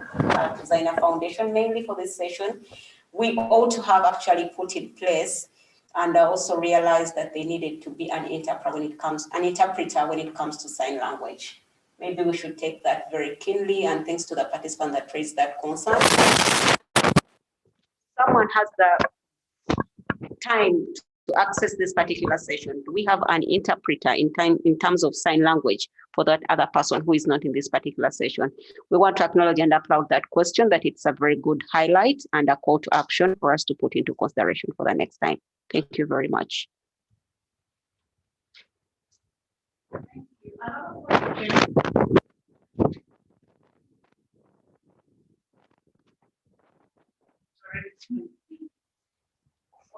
Okay, I've given us 10 minutes more. So another question is, can you still present a challenging situation to the enjoyment of digital rights in the country? While the regimes may have been authoritarian, it is also a fact that digital rights organizations have not come together to speak against these injustices. We have been driven to a tunnel literally, and everyone seems to try to survive amid the government watch. It is a challenge to all of us. Question is the new Tanzanian political leadership a breath of fresh air in as far as this is concerned?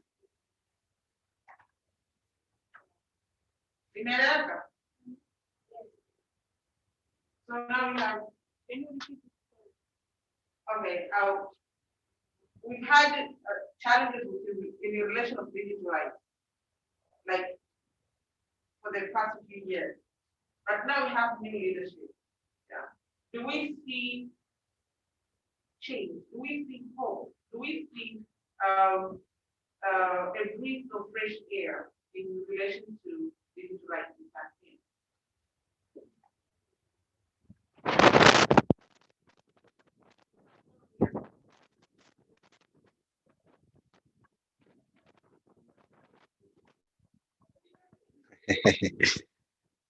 Kwa mujibu kwa jinsi ambavyo nimelielewa hili swali kwamba tunaangalia sasa tunakoelekea, kwa sababu tuna rais awamu ya 6 sasa hivi na changamoto kwenye digital communication. Kwa mfano tukiangalia kuna matamko mbalimbali ambayo yamekuwa kitolewa au amekuwa akitoa kiongozi wetu wa rais. Kwanza kuanzia alivyoingia madarakani kuhusiana na masuala ya kufunguliwa kwa baadhi ya vyombo vya habari. Kwa kiangalia ni matamko ambayo yanatolewa, lakini bado unaweza kusema ni matamko ya kisiasa, kwa sababu tunachoangalia hapa ili kuweza kupata uhuru, freedom of expression, kuweza kupata digital right, ni lazima tuangalie draconian laws ambazo ndo zimekuwa ni changamoto sana katika nchi yetu ya Tanzania. Kwa hiyo hata ukiangalia kwenye changamoto ya online content, tunaangalia kuna waandishi wengi ambao leo hii wameweza kufungia au kufunga blog zao kwa sababu ya hiyo sheria ambayo ilianzishwa. Ukiangalia kuna media ambazo zimefungiwa mpaka sasa hivi. Kuna magazeti ambayo pia kesi zilitolewa mpaka hukumu, lakini bado magazeti hayo hayajafunguliwa mpaka leo hii. Tunaangalia kama kungekuwa na mwanga mzuri tunakuelekea sasa hivi, ungekuta tutumie VPN kwenye Twitter. Ungekuta tunakuwa na access ya kuweza kuingia kwenye Twitter bila kuwa na VPN. Lakini pia ukiangalia wengine hapa tunatumia vifurushi vya interneti. Miongoni mwa taifa ambalo linataka kuminya wananchi wake kuweza kupata information, kwanza ni kudisturb network, kwa maana ya kwamba sasa hivi vifurushi bado ni gharama kubwa sana kwa wananchi wa kawaida. Kuna wananchi ambao sasa hivi hawezi kutumia huduma ya internet kwa sababu ni ghali, kwa maana kwamba serikali ilitoa siku 4 tu kauli ya rais kwamba wizara imekaa na hizo communications kwa maana makampuni ya mawasiliano. Lakini ukiangalia baadhi ya kampuni ambazo zimerekebisha vifurushi vyake, nafikiri ni kampuni moja tu, lakini kampuni nyingine bado kuna changamoto. Ukitoka kwenye masuala ya kurekebisha vifurushi, unaangalia kwamba private sectors bado hazina, yani zimekosa meno katika hili swala la digital right na mambo ya kuangalia kwenye sheria. Kwa mfano ukiangalia kuna baadhi ya nguvu ambayo zinatoka kwenye mamlaka, viongozi wenye mamlaka kwenye wizara fulani, kwenye wizara husika, wanaweza kuwa na maamuzi. Kwa mfano kwenye swala la kuona kwamba wananchi sasa hivi wanawasiliana na ndugu zao walioko nje kwa kutumia social medias, kwa maana kama WhatsApp video calls na audio calls na video na voice call. Kwa hiyo waziri akasema kwa sasa hivi mapato yameshuka. Kwa hiyo unaona kwamba baada ya ile kauli ya waziri, recently tu tuliona kwamba gharama za vifurushi zimefanya nini, zimeongezeka. Kwa hiyo hii pia ni mmojawapo ya kuminya wananchi kuweza kupata information, kuweza kutoa information ambayo ni haki yao kikatiba. Kwa hiyo ukiona bado tuna safari ndefu, kwa maana kwamba still bado private sectors, kwa maana kwamba makampuni haya yanayotoa huduma za mawasiliano zinahitaji kampuni hizi zinahitaji kuwa huru, kwanza kuweza kujiendesha bila kuingiliwa na ile mihimili, kwa maana kwamba kuweza kuingiliwa na serikali na viongozi wa kisiasa. Kwa maana kwamba kama kwa mfano tunaenda kwenye uchaguzi mkuu sasa hivi, hizi kampuni zinakuwa zina uwezo. Kwa mfano ukiangalia general elections, taxes zilikuwa hazitoki kwa sababu kwamba kulikuwa kuna muingiliano wa huenda labda tunaamini kwamba ni mamlaka inatoa maelekezo kutoka kwa makampuni haya, lakini makampuni haya hayana nguvu ya kuweza kukataa. Bado mitandao ya kijamii baadhi internet inaendelea kuwa down, gharama ni kubwa. Kwa hiyo tunaona bado na sheria kandamizi zipo, kwa hiyo tuna safari ndefu sana. Asante sana. Naomba tujitahidi tuwe as brief as possible. Naomba tujitahidi tuwe brief. Naona kuna mkono kule.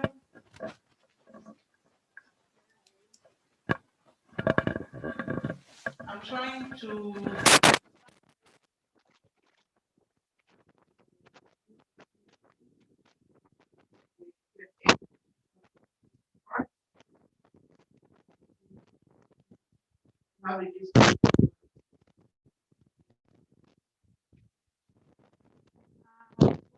First of all, I'm happy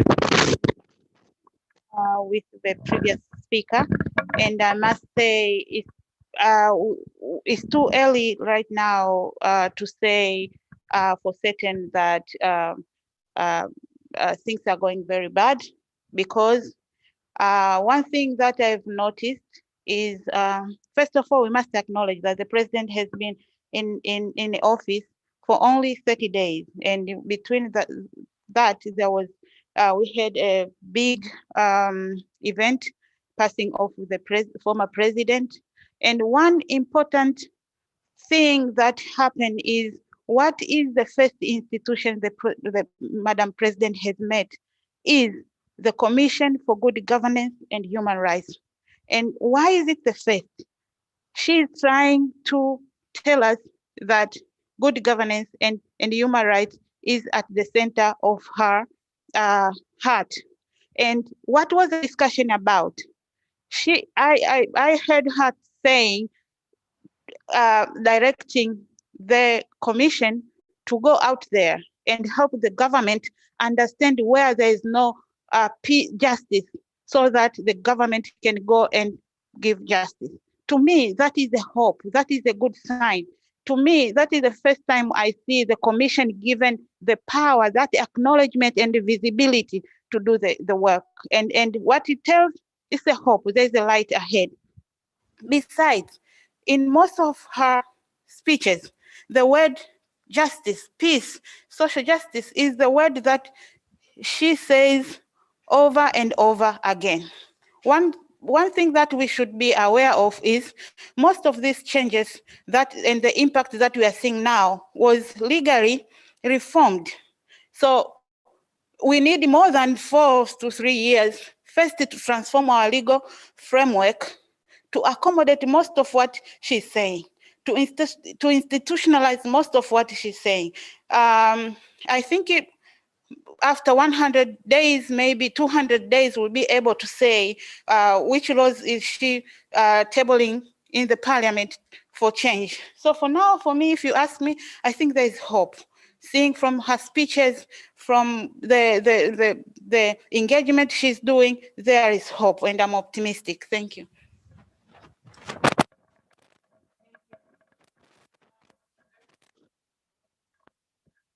Okay, thank you.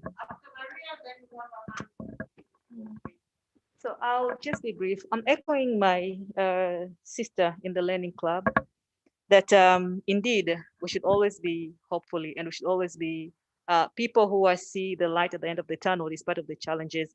And the other thing, we should always be able to navigate opportunities even if we are not accorded one. So for me, there should be a way, and there is a way, and certainly I know that we can do it. But also I need to expand more on the question as it was questioned, that with that hope that is before us, and with that hope that we know is there and it's going to be giving us a space, I wish to have, I mean, Zaina Foundation has enabled us, all of us, to be here, and also to other followers online, but also to have a bigger means of ensuring the vision which is coming up here from all these conversations is not dying down. And this also is tapping to the opportunity which we all believe is before us. And also echoing to what has been discussed earlier, those coalitions, one voice is just a single voice, but the voice of multitude, even the laws tells us, is the voice of God. So we need to combine our efforts together, but without forgetting. And I really want this to be something which all of us, in our back of our minds, in our programming, we should always know how we can tap that opportunity. The Africa region is so rich in very deep instruments. And as Tanzania, you know that our leaders are very good in putting these signatures.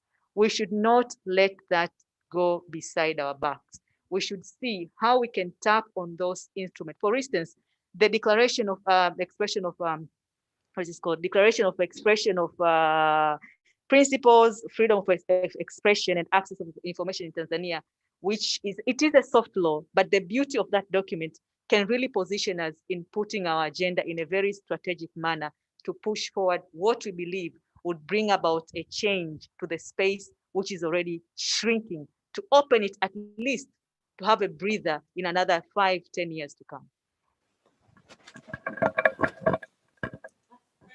We have only 2 minutes. There's a hand here. Here. And then we'll finish with Zaina. Nafikiri dada pale atakuwa ameniibia pointi zangu kidogo, ingawa alikuwa anatumia Kiingereza. Kwa upande wangu mimi, kwa mujibu wa swali lilivyoulizwa pale mwanzo, je, tunaona kwamba kuna dalili zozote nzuri kufuatia uongozi wa Mama Samia? Kwa upande wangu mimi, naungana na waliosema awali kwamba ni mapema mno kumjudge kwamba anaweza akabana au akaleta uweni yoyote ile. Kwa upande wangu mimi ninachoona kwamba ni wakati sasa wa asasi za kiraia kupaza sauti zao, kwa sababu hata rais aliyekuwa madarakani sasa hivi ametokea katika makundi hayo. Kwa hiyo naamini kama asasi za kiraia zikipaza sauti zao, mama anaweza akasikia hicho kilio na kumwasilisha changamoto ambazo sisi tunazilalamikia sasa hivi, kwa mfano kama hizo sheria ambazo zinakandamiza na vitu vingine kama hivyo. Kwa hiyo naamini kama muda huu NGOs zikitumia forum mbalimbali kumfikisha mama kilio hichi, anaweza akaleta unafuu fulani, kwa sababu ameonyesha dalili kwamba hataki kufuata nyao za watangulizi wake, na ndio maana tunaona kwenye tasnia ya habari ameanza kufungua njia kidogo. Hayo ndio maoni yangu. Asante sana. Let's end with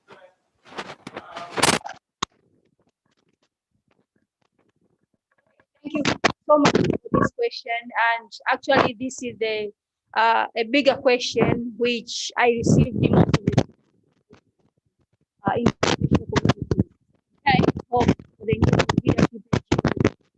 in terms of digital rights. But from my perspective, no changes.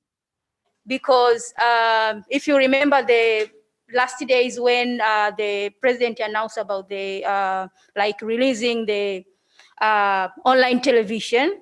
So yes, online television, yes, but from my perspective, I see it was very strategic, because why we are releasing only online television? What about the magazine?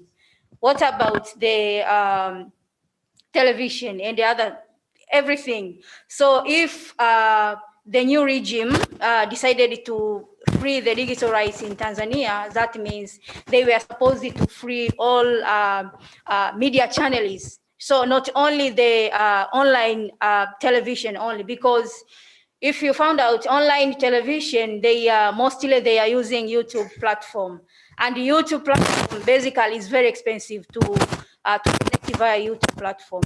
And also at the same time, the cost of internet is very high, and they are still raising the cost of internet. So that means they release the online television, which we know that not majority of Tanzania can access it.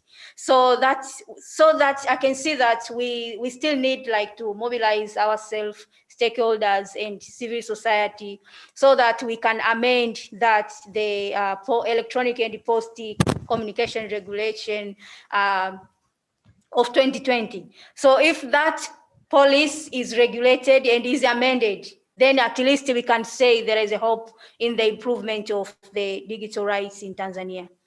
Thank you so much. So now we are breaking for lunch, and thank you so much. And this is the end of our live streaming for our session today. And also I would like to thank Paradigm Initiative for their support for this session today, for all logistic and everything. So thank you so much. So please put a huge round of applause for the Paradigm Initiative. Thank you.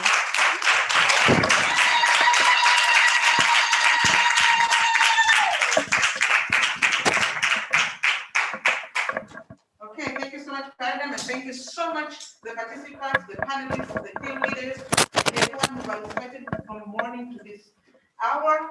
I'm sure most of us, I'm starving, so I'm sure you're starving as well.